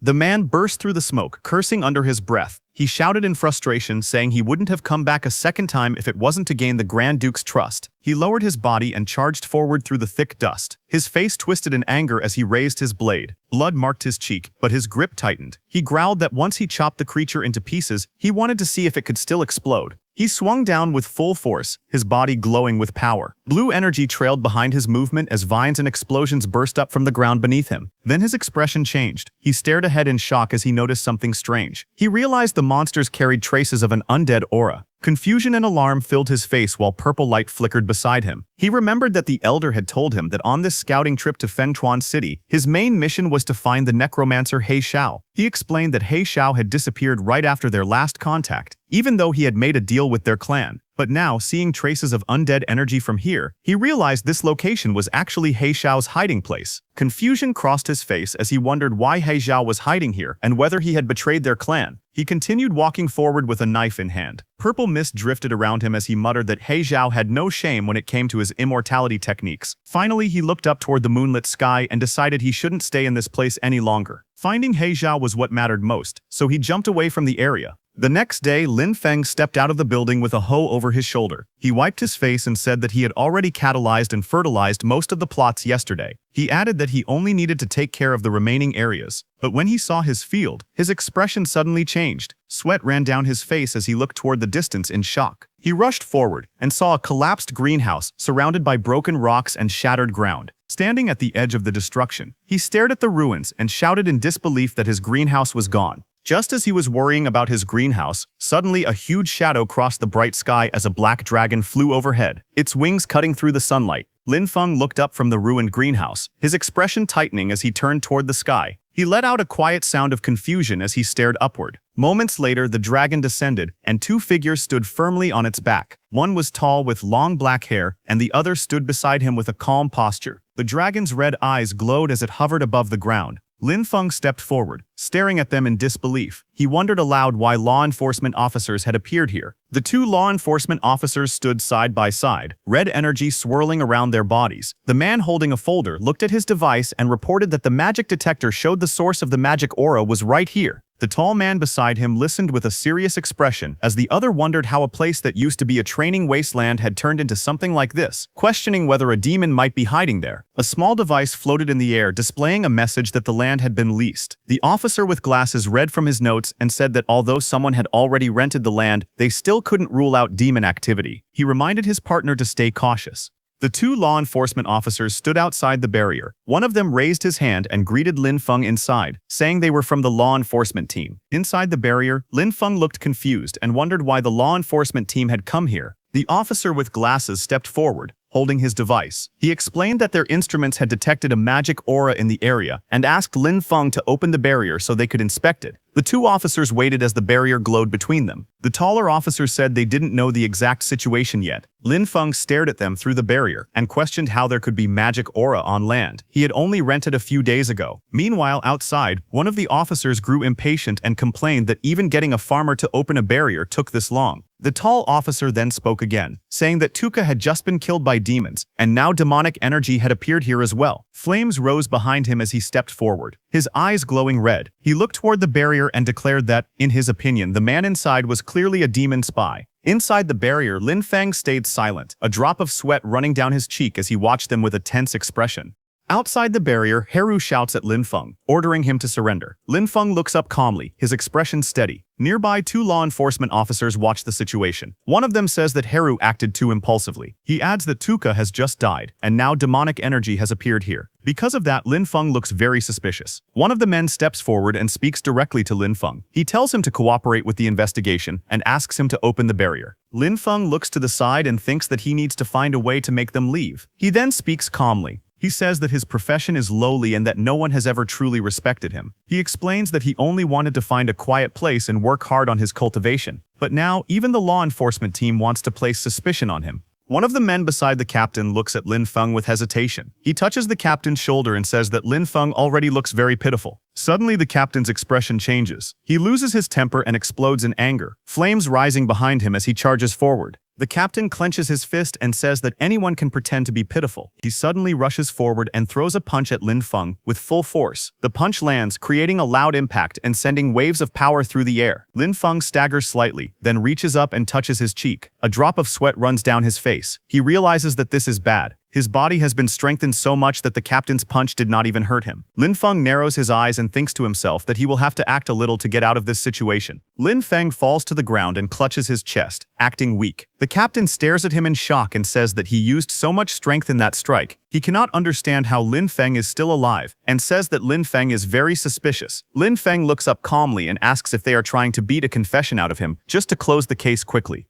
Before the situation gets worse, another man steps forward and stops the captain. He tells Heru to calm down and look carefully. He points out that there is nature magic on Lin Feng's body, and demons hate anything related to nature, something even a child would know. The man with glasses helps Lin Feng up and tells him that they misunderstood him. He says that Lin Feng's nature magic is very pure and that they will explain everything clearly in their report. Lin Feng stands up and looks at him with gratitude. He says that the man is a good person and a truly upright official. The The man answers calmly that it is just his duty. Nearby, the captain clenches his teeth in anger and glares at them. In the next moment, power explodes around him as he raises his hand again. Lightning-like energy flashes through the air as he prepares to move. Before anything can happen, the two officials move at the same time and step in front of Lin Feng, blocking the attack and stopping the captain from acting further. The captain stays silent, his teeth clenched, unable to say anything. After that, the law enforcement officers ride on their dragons and leave. Lin Feng watches them quietly. After a moment, he lowers his gaze and thinks to himself that this is troublesome. He realizes that just farming is not enough anymore, and that he will need enough strength to protect himself as well. Just then, golden light flickers in the air, and the paper cranes slowly fade away. Lin Feng hears an order telling him to report to the academy training ground the next morning to take part in the freshman ability test and ranking battles. Attendance is mandatory. He walks forward quietly, his hands in his pockets. As he looks ahead, he lets out a soft sigh and wonders why it is so hard to live a peaceful life. Not far away, two figures stand together under a tree and watch him leave. One of them quietly remarks that Lin Feng's nature magic is incredibly pure and powerful. The woman looks at the man beside her and asks if the boy is really just a farmer. The man replies that he is not sure. He says the system shows the boy's registered profession as Spirit Farm Master. The man narrows his eyes and wonders if even the great level 50 nature archmage Vela is tempted. The woman says it sounds like a mutated profession. She also feels that the boy is hiding another secret. She adds that this display of nature magic alone is enough to clear him of any suspicion of working with demons, as demons could never fake such life energy because it disgusts them too much. The man agrees and says this should silence some people for now. He adds that the real show is still ahead. After that, green nature energy rises and spreads around them, and in the next moment they teleport away. Then the scene shifts to the extraordinary Academy freshman training ground, where many new students have gathered together. Some of them look confused and complain that the interviews are already finished and they have even chosen their instructors. They do not understand why there is another test. Others agree and say they thought classes would start right away. One student lowers his voice and says he has some insider information, but then laughs and refuses to tell anyone. Lin Feng stands quietly at the side, listening to their chatter without saying a word. His expression remains calm as he looks ahead, waiting for what will happen next. Just then, the pink-haired instructor steps forward and tells everyone to be quiet. She says she knows they all have many questions. She explains why the academy is holding an academy-wide entrance test after the instructor interviews. She says that yesterday, urgent military news arrived from the front. Demon attacks have become stronger, and the fortress outside the third barrier is close to collapsing. She announces that the academy has received orders and must quickly send a group of fresh forces to support the front lines. The students react in shock. Some shout that they have just started school and ask why they are being sent to the front so soon. Others question whether they were not supposed to study and cultivate first. The instructor speaks coldly and says that when a nest is overturned, no egg survives. If the fortress falls, the demon army will march straight toward Fengchuan City. She asks if anyone really thinks they will still be able to cultivate safely then. She ends by saying that this is not a request, but a conscription. In humanity's time of crisis, no one can stand aside. Meanwhile, a pink-haired student stands among the crowd with a young boy beside her. The boy looks up at her and tries to speak, calling her sister, but hesitates. Not far away, Lin Feng stands quietly with his backpack on his shoulder. His expression is calm, and he looks straight ahead without reacting to the noise around him. The pink-haired girl turns back to the boy and gently tells him that it is okay and not to worry. She glances in Lin Feng's direction, her cheeks slightly red, and quietly says that he is very outstanding. She wonders if he will be chosen in the draft. After that, the pink-haired instructor raises her voice and orders all freshmen to enter the training grounds and prepare for live combat testing. The crowd begins to move forward. Lin Feng walks with them, his hands in his pockets. He quietly thinks that as a farmer-type profession, he probably will not be sent to the front lines at a time like this. Soon the test begins. Lin Feng stands on the field, facing a female student holding a staff. She looks at him and calls him a spirit farm master. She says she has heard that he is good at dodging. The girl suddenly raises her staff and attacks. Flames burst out and rush toward Lin Feng as she shouts that he will turn to ash under her fire. The pillar of fire roars forward, but Lin Feng calmly steps aside. The flames miss him completely. Lin Feng looks at the attack without any panic. He says calmly that it is too slow and that her magic is not condensed enough. He adds that the fire could not even roast the sweet potatoes in his field. The girl frowns and begins chanting, speaking of a flame spirit sleeping at the end of the world. She raises her staff and says she will command it. Lin Feng watches her quietly without saying anything. Before her spell can finish, Lin Feng suddenly moves. Green light flashes around his arm as he strikes. He tells her calmly that her casting time is far too long.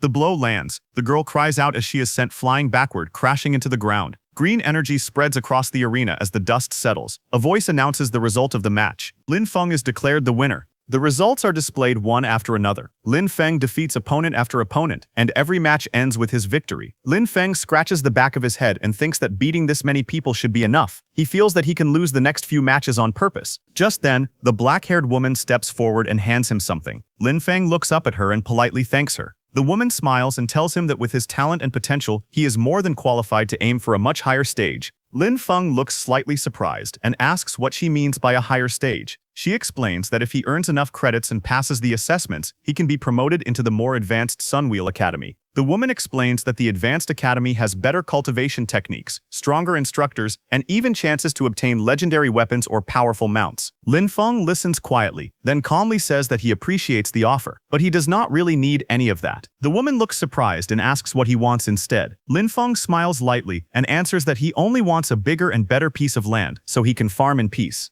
The woman looks at him and says that he misunderstood her. She explains that she meant his final goal, what he plans to do after finishing those fields. Lin Feng answers honestly. He says that he plans to farm even more land so more people can have land to work on. He wants everyone who wishes to farm to have fields. The woman smiles slightly and says that wanting more land means wanting to reclaim all the land. She calls him an ambitious child. Just then, the principal walks over and asks if Lin Feng is not already developing the wasteland in the west of the city. He asks if that is still not enough. Lin Feng laughs loudly and scratches his head. He says that when it comes to farming, the more land there is, the better. A new announcement appears, calling out the next match. The next match is Lin Feng versus Ailing. Lin Feng raises his hand slightly and smiles, saying that it is time to go. As he walks toward the arena, the principal watching him comments that the boy is very straightforward. Another voice calmly says that if the child wants something, they should just give it to him. Nearby, the principal asks the black-haired woman if she plans to take Lin Feng as a student. The woman looks at Lin Feng's back as he walks away and says that he is quite an interesting boy. The announcer calls out and tells them to prepare for battle. Ailing stands across from Lin Feng and says that she really did not expect to fight him. Her grip tightens as she says that she will give this match everything she has. Lin Feng looks at her calmly and gives a small smile. He speaks honestly and says that he cannot beat her and that he was originally planning to surrender. Ailing suddenly attacks and asks if he is insulting her. Lin Feng looks to the side and calmly questions her choice. He says that she went straight into her second phase at the start and asks if that is really how she wants to fight. Green vines burst out and wrap tightly around Ailing's body, trapping her movements. Ailing grits her teeth and swings her weapon, cutting through the vines as she struggles to break free. A woman with green eyes watching the fight looks shocked and says that a student below level 10 should not have magic this pure. The principal agrees, saying that the first time they saw it, they were shocked as well. The woman with green eyes calmly says that even someone who has reached level 80 on the nature path does not have magic this pure. She says that this boy's future achievements have no limits. On the battlefield, Ailing releases a powerful attack, but Lin Feng stands calmly behind massive green vines that block everything. The two observers agree that talents like this are extremely rare. With the right teacher guiding him, his growth will be terrifying. After watching for a moment, the woman makes a firm decision. She says that she has decided to take him as her teacher. The principal looks at her and says that it would not be bad if she became Lin Feng's instructor. However, he suddenly pauses and says that she said it backwards. The woman looks at him seriously and says she did not misspeak. She explains that she wants to take Lin Feng as her teacher. The man turns to her in shock and asks if demons have burned her brain or something. The woman smiles calmly and replies that even if that were true, she still wants to become Lin Feng's disciple.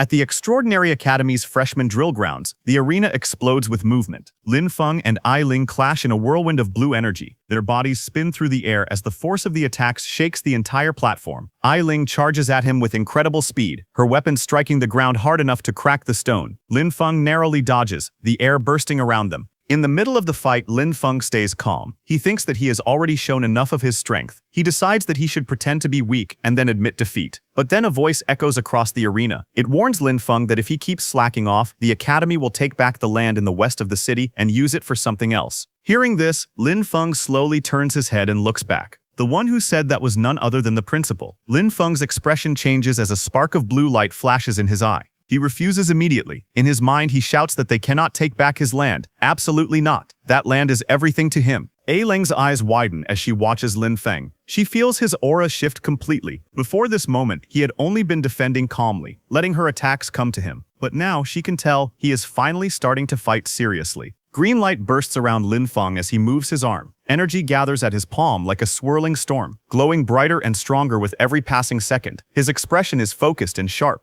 Across the arena, Ai Ling steps back. Flames burst from her body as she prepares her strongest spell. Fire wraps around her arms, her staff, and even her legs, rising higher and hotter as she begins chanting. She thrusts her weapon forward, and a massive ball of fire erupts from her magic. The fireball shoots across the battlefield with explosive speed, lighting up the entire arena and tearing into the ground as it travels toward Lin Feng. But before the fireball hits, Lin Feng rushes toward it without slowing down at all. His green energy splits the explosion apart, creating a path straight through the flames, shaking the arena and sending debris flying everywhere. Dust and flames rise in a huge explosion. Lin Feng leaps forward with power exploding from his body. Green light surrounds his fist as he jumps at Ai Ling. He shouts one line as he throws his punch, telling her to take his serious punch. His fist glowing with pure green energy drives forward toward Ai Ling with force great enough to shake the arena. Ai Ling's eyes widen in shock as her head jerks back from the blow. She gasps loudly, stunned by how strong the punch is. She shouts in disbelief, saying that the power he released is incredible. But right before hitting her, Lin Feng stops. He lands gracefully and smiles at her. His expression is calm and relaxed, as if the fight had never been difficult for him. He tells her softly that she let him win. In the audience, the students stare at him with their mouths open. One of them shouts that Lin Feng, the farmer, must have been hiding his true strength all along. Another student compares himself to Lin Feng and says that he is the one who looks like a farmer now. That woman with bright green eyes watches with excitement. She points out that Lin Feng's control over the power of nature is extremely rare. She says he commands it as easily as moving a finger, and that his mastery is close to the very origin of nature's power. Then Lin Feng stretches his hand toward Ai Ling as the announcement rings out clearly. The winner is Lin Feng. After the match ends, Ai Ling stands with Lin Feng's help, her cheeks flushed. She gently holds his hand and looks up at him with admiration. She tells him that he is strong and that she accepts her defeat completely. Lin Feng looks down at her calmly. He tells her that she is the one who is truly strong and that he only has a lot of physical strength, nothing more. After saying that, Lin Feng lets out a sigh of relief while sweating nervously. In his mind, he mutters that he almost had his land taken away and that things were dangerously close. Suddenly, the principal appears behind him in a cheerful tone. The principal pats Lin Feng proudly on the back and says that he did well, this is how he should be acting. Lin Feng bows his head slightly and thanks the principal for showing mercy during the evaluation. The principal waves his hand and tells him to keep working hard. He says he is looking forward to watching Lin Feng grow stronger. As the principal walks away, a mischievous smile forms on Lin Feng's face. In his mind, he grumbles that the old man dared to threaten him with his land. He quietly tells the principal to just wait. As Lin Feng walks away from the training grounds, he mutters under his breath with an annoyed expression. Behind him, that green-eyed woman walks toward a tree. As she moves, the warm evening light falls across the courtyard, and a gentle breeze rustles the leaves of a nearby tree. Lin Feng rubs the back of his neck, deep in thought. Behind him, the woman moves behind the tree, and suddenly there is an explosion of white fog. The next second, the woman comes out with a new appearance. She then approaches Lin Feng. She turned into a girl with long green hair. She wore a green dress, and her bright green eyes sparkled with excitement. She stopped in front of Lin Feng, and with a cheerful smile she called out to him. She asked student Lin Feng to please guide her in her cultivation. Lin Feng froze for a moment. His hand rested on his chin, and his eyes widened in confusion. He stared at her as if he had misheard. He asked her if she was okay, and wondered out loud why a combat class student would ask a farmer like him for guidance. The girl quickly introduced herself. She said her name was Vera, and that they had never met before. She explained that she had just watched his entire match. She spoke passionately. She said his use of natural mana was unbelievable, simple, perfect, and filled with life and strength. She admitted she had never seen anyone command the power of nature the way he did. Her bright eyes softened as she confessed something more personal. Vera said she had been stuck at her current cultivation realm for a long time. She believed that observing Lin Feng's path might give her the inspiration she needed. Hearing that, Lin Feng scratched the back of his head awkwardly. His eyes were wide and confused as he looked at the green-haired girl. He asked her if she was also a nature-type student. He explained that the nature-type instructors were still away on the battlefield and suggested she wait a little longer. He added honestly that he only knew how to farm. Vera held her hands together and spoke with seriousness. She said that the skilled were the true teachers. She did not expect him to formally accept her as a disciple. She only hoped to occasionally visit his fields to observe and learn. She bowed deeply toward him, almost pleading. She said even if she could only help with random small tasks, just being near his natural aura would be enough for her. She begged him to allow it. Lin Feng flinched and panicked internally. But in his mind, he repeated that he couldn't let people know what he was growing in his fields. It was too dangerous, and it would be too easy for his secret to be exposed. He turned his head slightly and spoke with calm politeness. He apologized and said that as a farmer, he had nothing he could teach her. He insisted that he only had a lot of physical strength and was not good at fighting. But before he could say more, the principal suddenly appeared beside him, placing an arm around his shoulder. The principal leaned in and whispered that since Vera was begging like this, Lin Feng should just agree, for his sake. Lin Feng stared at the principal in shock. The principal brought his mouth close to Lin Feng's ear and whispered a long string of censored words, clearly explaining something privately. Lin Feng slowly responded that whatever the principal had just said sounded not very good. His expression showed immediate hesitation and worry. After hearing the principal's whispered advice, Lin Feng's expression softened. He let out a small sigh and then agreed. He said that if things were like this, then it was settled. Hearing him, Vera's face lit up instantly. Her eyes sparkled with joy as she thanked him excitedly. She promised she would never disturb him and spoke his name with sincere gratitude. Unable to hold back her excitement, she suddenly rushed toward him and hugged his arm tightly. She asked in a stuttering voice if she could visit tomorrow or no, even right now. Lin Feng looked to the side, embarrassed, but answered calmly. He said it depended on her, and explained that his land was on the west side of the city. Soon after, they arrived at the West City training wasteland, just outside his greenhouse. Vera, now in work-style clothes, moved around energetically. She asked if there was anything she could help with. Lin Feng watched her quietly and thought to himself that at least her attitude was very serious. But he also reminded himself that he could never let her see the crops growing inside his greenhouse. Trying to keep her busy, he pointed outward and told her to look around outside for now and get familiar with the place. He explained that he was currently giving some special attention to the newly bred seedlings. Vera turned her gaze toward the greenhouse. Her eyes widened slightly, as if sensing something unusual. A thought rose in her mind. These crops seemed extraordinary. She observed the fields in front of her and realized something shocking. She thought that the crops here had been nourished entirely by pure natural mana. These were high-grade plants, capable of giving temporary attribute boosts. As she stood there in awe, Lin Feng walked further into the greenhouse area, his back facing her, completely unaware of the amazement spreading across her face. Vera leaned forward slightly. A soft smile formed on her face as she looked at Lin Feng's plants and said that Lin Feng was making her more and more curious. Then, 1 hour later, Lin Feng returned, but Vera was still on the ground outside the greenhouse, carefully examining the soil and plants. Suddenly, her eyes widened. She lifted a small piece of soil to her face, staring at it in shock. Her expression tightened with disbelief, and she whispered that it was unbelievable. Lin Feng walked toward her from behind. He looked down at her calmly and asked if there was a problem. Vera stood up halfway and looked up at him, still stunned. She asked him whether the crops here were really grown using only this very ordinary soil. Lin Feng nodded and confirmed it. He said that yes, it was just normal soil. Vera looked even more confused. She asked again, making sure there was no mana crystal powder, no elemental loam. Lin Feng scratched the back of his head and gave her an easy smile. He explained that he had thought about using those fertilizers, but anything infused with mana was far too expensive. With the little money he had, there was no way he could afford them.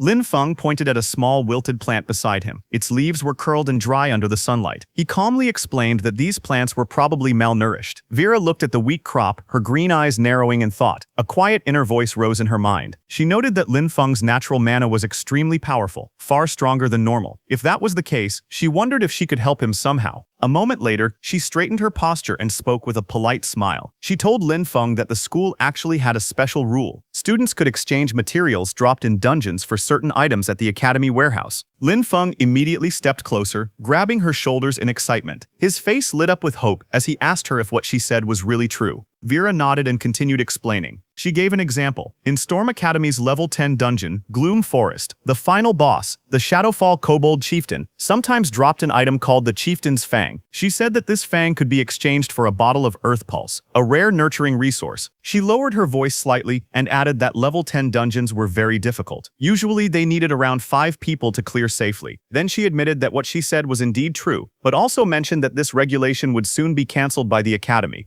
Hearing that, Lin Feng's eyes lit up with excitement. A bold smile spread across his face as he clenched his hand into a fist. He said loudly that this was great and announced that he was going right now. Vera watched him dash away with surprising speed, a hoe in his hand. As she looked at his back, she wondered quietly if only someone with such a pure and simple heart could create such pure natural mana. Soon after, Lin Feng arrived at a massive tree-like structure. At its base, a swirling blue-purple portal glowed brightly. The entrance to the level 10 dungeon, Gloom Forest. 2 academy supervisors stood guard in front of it. A group of students standing nearby noticed Lin Feng running toward the portal. One of them pointed at him in confusion. He asked why a farmer was coming here and guessed that Lin Feng must have gone to the wrong place. Another student laughed loudly, mocking the hoe in Lin Feng's hand and joking that he must want to dig up wild vegetables inside the dungeon. Someone recognized him. He said it was Lin Feng, the freshman, and remembered that he was only level 8. Shock spread among them as they wondered if Lin Feng was crazy for coming to a level 10 dungeon alone. Ignoring the comments, Lin Feng approached the supervisors respectfully. He handed them a form and said he wanted to apply for a solo entry into Gloom Forest. One supervisor took the paper and read it. His face tightened with concern. He explained that Lin Feng's level was too low, and that entering the dungeon alone carried extremely high risk. Lin Feng held up the form with a bright smile on his face. He said that according to the academy regulations, any student of the academy had the right to apply for dungeon entry. He politely asked the supervisor to allow it.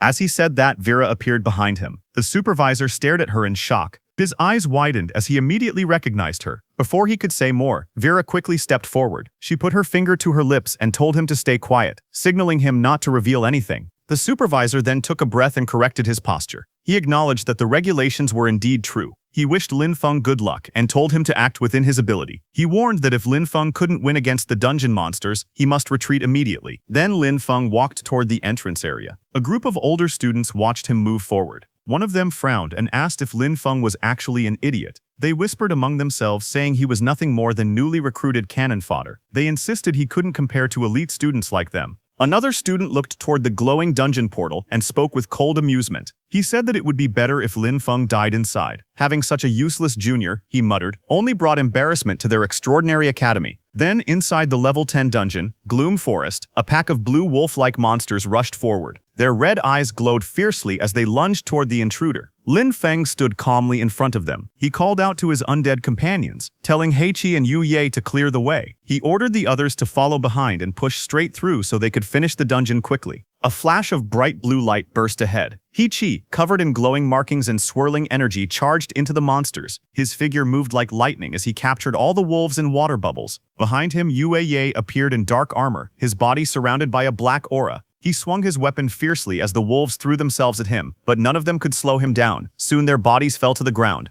Lin Feng walked up to the corpses. Purple energy began to swirl around his hand as he used his Necromancer, Undead summoning power. With a cold, steady voice, he commanded the fallen beasts to rise and become his warriors. A small glowing creature appeared beside him, its body shaped like a cute dog. A blue panel identified it as a kobold undead. Deeper inside the dungeon, the largest chamber opened before Lin Feng. A towering monster stood there, the Shadowfall Kobold Chieftain, level 12. The creature was massive, with long claws, sharp fangs, and red streaks of energy running across its body. Lin Feng looked up at the boss monster without fear. He placed one hand in his pocket and spoke casually. He said this was the final boss, but it didn't seem like much. It looked like this dungeon wasn't anything special either. Lin Feng yawned lazily and told his undead team to go straight for the target, as if the final boss wasn't worth his effort. Ahead of him, the massive Shadowfall Kobold Chieftain raised its glowing weapon high into the air. The boss monster let out a furious roar as it swung the blade downward with full force. But before the attack could land, Heiqi, covered in black and purple flames, charged in. His body glowed with dark patterns as he struck the monster head-on. Purple lightning-like energy burst from his attack.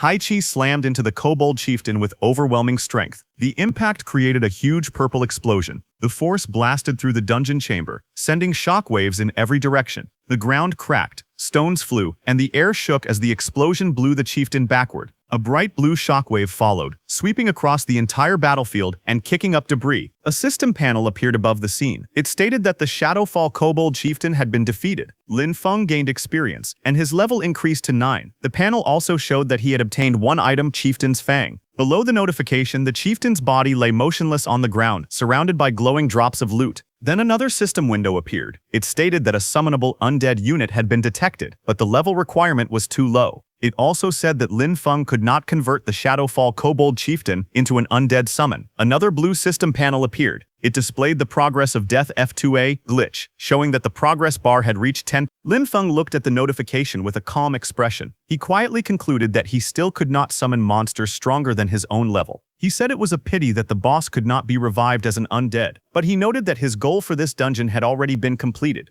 The chieftain's fang began to glow with a strange blue and black energy, as if reacting to his system. Lin Feng said that since he had obtained the fang, he would go back to exchange it for fertilizer. After that, he turned around and walked toward the swirling blue portal behind him. His figure stepped into the spinning light as he left the dungeon. Outside the entrance of the level 10 dungeon, Gloom Forest, a group of people waited near the glowing portal, standing on the sandy ground as Lin Feng returned from inside. At the Academy's exchange station, an officer called Vera Lord and asked her if they really had to follow the rules and exchange the item for Lin Feng. He explained that the front lines were in an emergency and that their combat class resources had already been distributed. But Vera calmly reassured him. She said it wasn't a combat resource at all. It was just soil fertilizer for nature-type classes. Hearing that, the officer in the suit confirmed that they had plenty of that in stock. As he spoke, a system window appeared. It showed the updated dungeon record for Gloom Forest.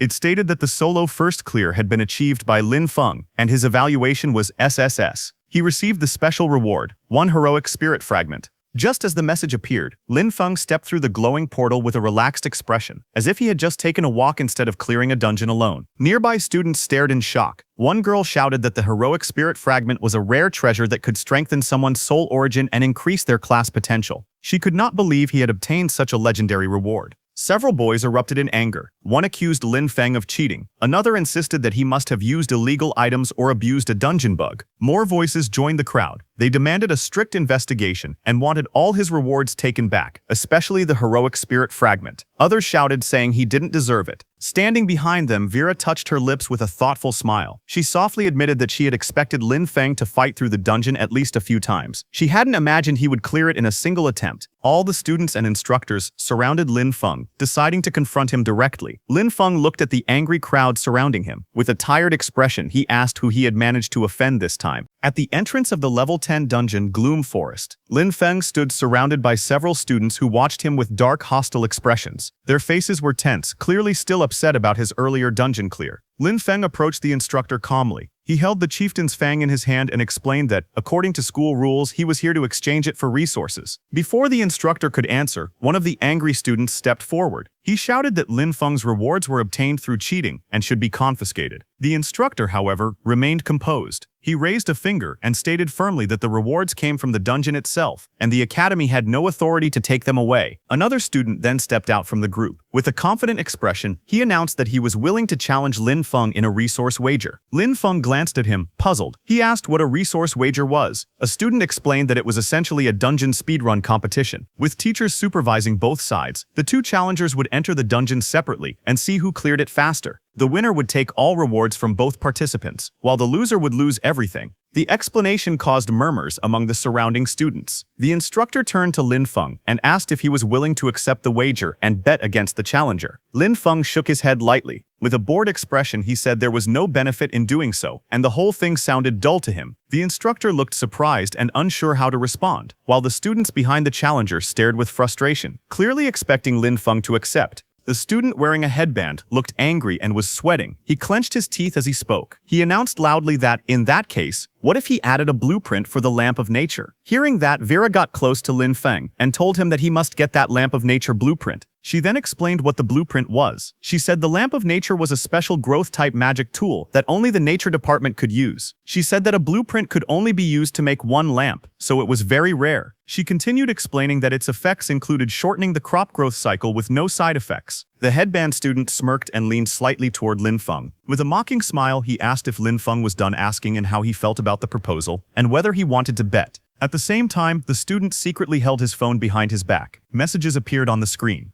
That student sent a message to someone named Senior Hiru the moment Lin Feng came out of the dungeon. That Senior Hiru told the student to find a way to stall Lin Feng, but the student asked Senior Hiru what if Lin Feng ignored him. Senior Hiru then told the student to bet resources against Lin Feng, asking if he didn't have a Lamp of Nature blueprint. The student replied that it was the foundation of their family's rise, but in the end, he agreed and sent a message saying that he was fine with it. Meanwhile, Lin Feng thought that his necromancer powers must not be exposed, but if there was only one supervising teacher, hiding his abilities should not be too difficult. His eyes sharpened with determination as he decided that this Lamp of Nature he would take it. Lin Feng smiled confidently. He looked straight ahead and spoke with a slight grin, saying that he accepted. Hearing that, the rival student laughed loudly. He raised his chin with arrogance and declared that with the teacher supervising, he would expose Lin Feng's secrets immediately. Lin Feng stood a short distance away, hands in his pockets, appearing relaxed. The scene shifted to the swirling blue portal of the level 10 dungeon, Gloom Forest. Light spun inside like a vortex. Inside the dungeon, Lin Feng stood beside the supervising teacher. The teacher turned and asked how Lin Feng managed to clear the dungeon so quickly. Lin Feng lowered one hand behind his neck, smiling confidently again. He told the teacher that he would show his strength. Green light suddenly burst around him. Powerful energy swirled in his hand as Lin Feng extended it forward. His expression sharpened as he called out for his farmhands to come forth. The green magic circles continued expanding, filling the surroundings with bright swirling light as his summons began to appear. A bright green light burst around Lin Feng as swirling energy gathered above him. From the glow, his undead covered with earth energy formed, towering behind him like a giant guardian. Green waves spun across the area as Lin Feng stood calmly beneath the summoning circle. The supervising teacher stared at the scene in shock. Sweat slid down his face as he whispered to himself. He thought the summoning was unbelievably fast, and the troops Lin Feng called out looked very strong. Lin Feng walked forward with confidence, and the teacher followed him, still watching the green light. The teacher thought that this would be his best chance to observe what ability Lin Feng had used to clear the dungeon alone.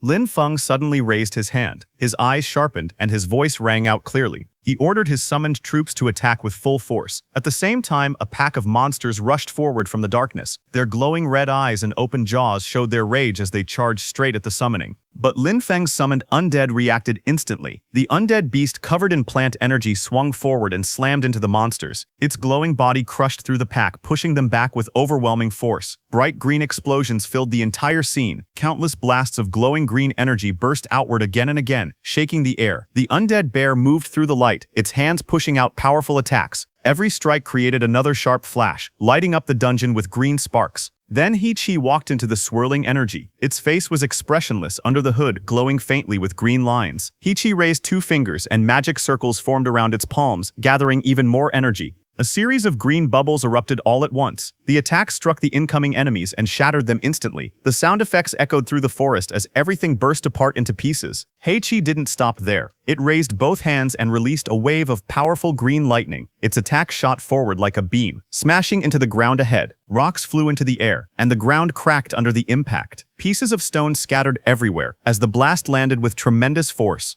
The teacher stood frozen, his eyes wide and his mouth slightly open. He looked shocked as he watched the scene before him. He muttered to himself that it had taken less than a minute for Lin Feng to completely wipe out a kobold patrol squad of the same level. Cold sweat slid down the teacher's face. He stared at Lin Feng's power, unable to believe what he had just witnessed. In his mind, he wondered if this terrifying strength came from some special class, because the power felt far too overwhelming for an ordinary student. Ahead of him, Lin Feng stood calmly in front of a pile of shattered glowing rocks, the remains of the defeated kobolds. Lin Feng turned slightly and spoke in a relaxed tone. He told the teacher that the kobold patrol squad had been cleared, and now he was preparing to clear the boss room next. Hearing that, the teacher's expression stiffened again. He almost couldn't speak as he followed Lin Feng with his eyes. Suddenly, dark energy gathered in front of Lin Feng. A swirling purple and blue vortex began to open before him. Inside the twisting tunnel of the portal, something moved. A moment later, a dark figure shot out of the vortex at high speed. It was a large kobold warrior, its fur standing wildly and its eyes glowing bright red. Its mouth opened wide as it roared, revealing sharp teeth. Red and pink energy flared around its body as it lunged forward with full force. The massive kobold leaped straight toward Lin Feng, its claws extended and its body filled with killing intent. Lin Feng stood at the front and gave orders with a calm but firm voice. He told the undead bear to raise its shield and move forward. He said everyone else should follow behind. He warned that if any kobolds tried to attack from the sides, they must strike back hard. The undead bear raised its shield, and a bright green explosion burst out from it. Green energy spread everywhere as Lin Feng's undead bear rushed forward. The kobold warrior with glowing red eyes leaped out of the shadows. It roared fiercely and charged straight at the green figure standing in front of Lin Feng. Little did it know that this was Lin Feng's warrior undead, Yue. Yue moved quickly. Its body flashed with swirling light as it prepared to attack. It swung its arm and bright green power shot forward. Its punch landed directly on the chest of the giant kobold. The energy formed a wide circular blast that pushed the monster backward with great force. The impact sent the kobold flying backward. Waves of energy spread across the ground, shaking the stones and blowing dust into the air. The teacher stared wide-eyed, his face filled with shock as sweat rolled down his cheek. He shouted that someone with such amazing war potential had to be reported to the principal immediately. Then green light spiraled across the battlefield as Lin Feng stood at the center of the glowing vortex and called back all his summons. The teacher slowly walked forward, stunned by the sight in front of him. The monster's huge body lay lifeless on the ground, completely immobilized. Lin Feng stood calmly beneath it, surrounded by swirling green light. From behind, the teacher stood on a large rock, looking up at Lin Feng, who towered above him in the middle of the shattered battlefield. Lin Feng turned his head with a confident smile. He asked the teacher if he had finally proven himself. The teacher replied without hesitation, telling him that without a doubt, student Lin Feng had proven himself. Later, the two of them walked side by side across the battlefield's broken ground. Lin Feng had his hands in his pockets while the teacher glanced at him from the side. The teacher then asked if student Lin Feng wasn't going out. Lin Feng said the dungeon's scenery was nice, and he wanted to walk around a bit longer. Hearing that, the teacher prepared to leave through the glowing portal. But before leaving, the teacher reminded him that the dungeon would reset 30 minutes after being cleared, and told him to watch the time before stepping out through the portal. After the teacher left, Lin Feng walked toward the huge fallen boss lying on the stone floor. The giant beast's body was motionless. Lin Feng looked down at it and muttered that earlier, his level had not been high enough. He clenched his fist and wondered if things would be different this time. Then he stretched out his hand toward the corpse and used his Necromancer summon power. Immediately, dark purple energy burst from the ground. Lightning-like arcs wrapped around Lin Feng's arm as he knelt beside the beast. His eyes were steady and confident as he repeated the command, "Arise." A purple silhouette began forming, rising from the creature's corpse. The shape slowly became clear, glowing eyes, sharp fangs, and a huge beastly outline made of pure shadow and purple light. The monster's shadow form towered over Lin Feng, its presence powerful and overwhelming. The giant beast stared down at Lin Feng with glowing, violent eyes. Lin Feng stood straight with one hand in his pocket, looking up at the newly summoned creature without fear. Sometime later, at the dungeon entrance, soft blue light shone on the ground as footsteps slowly approached. Lin Feng walked out from the glowing portal, his hands casually in his pockets. The swirling gate behind him flashed with bright blue and purple waves. Outside, several students were gathered. One boy pointed in surprise and said that the fierce guy had finally come out. Another student looked worried and wondered if Lin Feng still held a grudge because he had jeered at him earlier. A group whispered nervously, deciding that they should leave together. Then the official standing beside Vera spoke with a serious voice, saying that in the name of the extraordinary, Lin Feng had proven himself. He then handed Lin Feng a small bag and a scroll. He said these were the rewards and compensation that rightfully belonged to him. Lin Feng raised his hands to receive them, silent but composed. After taking his rewards, Lin Feng looked around. His expression was calm and focused. Behind him, Vera stared at him in confusion. Vera got near Lin Feng with a bright smile and told him that the troublemaker from before had run away. She explained that after the administrator came out to give his testimony, that student realized he was in the wrong. He immediately dropped the items he had taken and escaped. Lin Feng listened quietly. He reached into his pocket and pulled out the rewards he had just received. A small smile appeared on his face. Holding the container proudly, he said with satisfaction that it was fertilizer and that today's trip had given him a full harvest. Lin Feng happily accepted the reward, grinning widely with delight. Behind him, the administrator secretly gave Vera something. He told Vera that he thought she might need the recording stone, the stone that captured Lin Feng's battle inside the dungeon. Then the scene suddenly shifted to a fist slamming hard into a punching bag. A photo of Lin Feng had been taped to the surface, and the punch landed directly on his face in the picture. It was inside Sunwheel Academy, in Haru's room. Haru continued to strike the bag angrily. His muscles tensed as he shouted in frustration. He cried out that Lin Feng, just a lowly farmer, had humiliated him again and again. Breathing heavily, Haru finally stopped and sat down. He rubbed his forehead with a troubled expression. He admitted that using force wouldn't work, and even the Academy's own rules couldn't punish Lin Feng. After a long moment, he muttered to himself that he would need to use another method. Haru narrowed his eyes sharply. His expression hardened as he muttered to himself, saying that Lin Feng was only showing off because he relied on a bit of nature magic and summons. In that case, he held out a sealed envelope. His voice turned firm as he ordered his subordinate to immediately send the letter to the front lines, addressed to his uncle, the Count. He added another command. He ordered that the mentors from the Nature Department, who were currently on rotation at the battlefield, must return to the Academy as soon as possible. Hearing that, nearby, his subordinate, the same student who had just challenged Lin Feng, looked surprised as he held the envelope. He asked if Haru was planning to use the Nature Department mentors to suppress Lin Feng.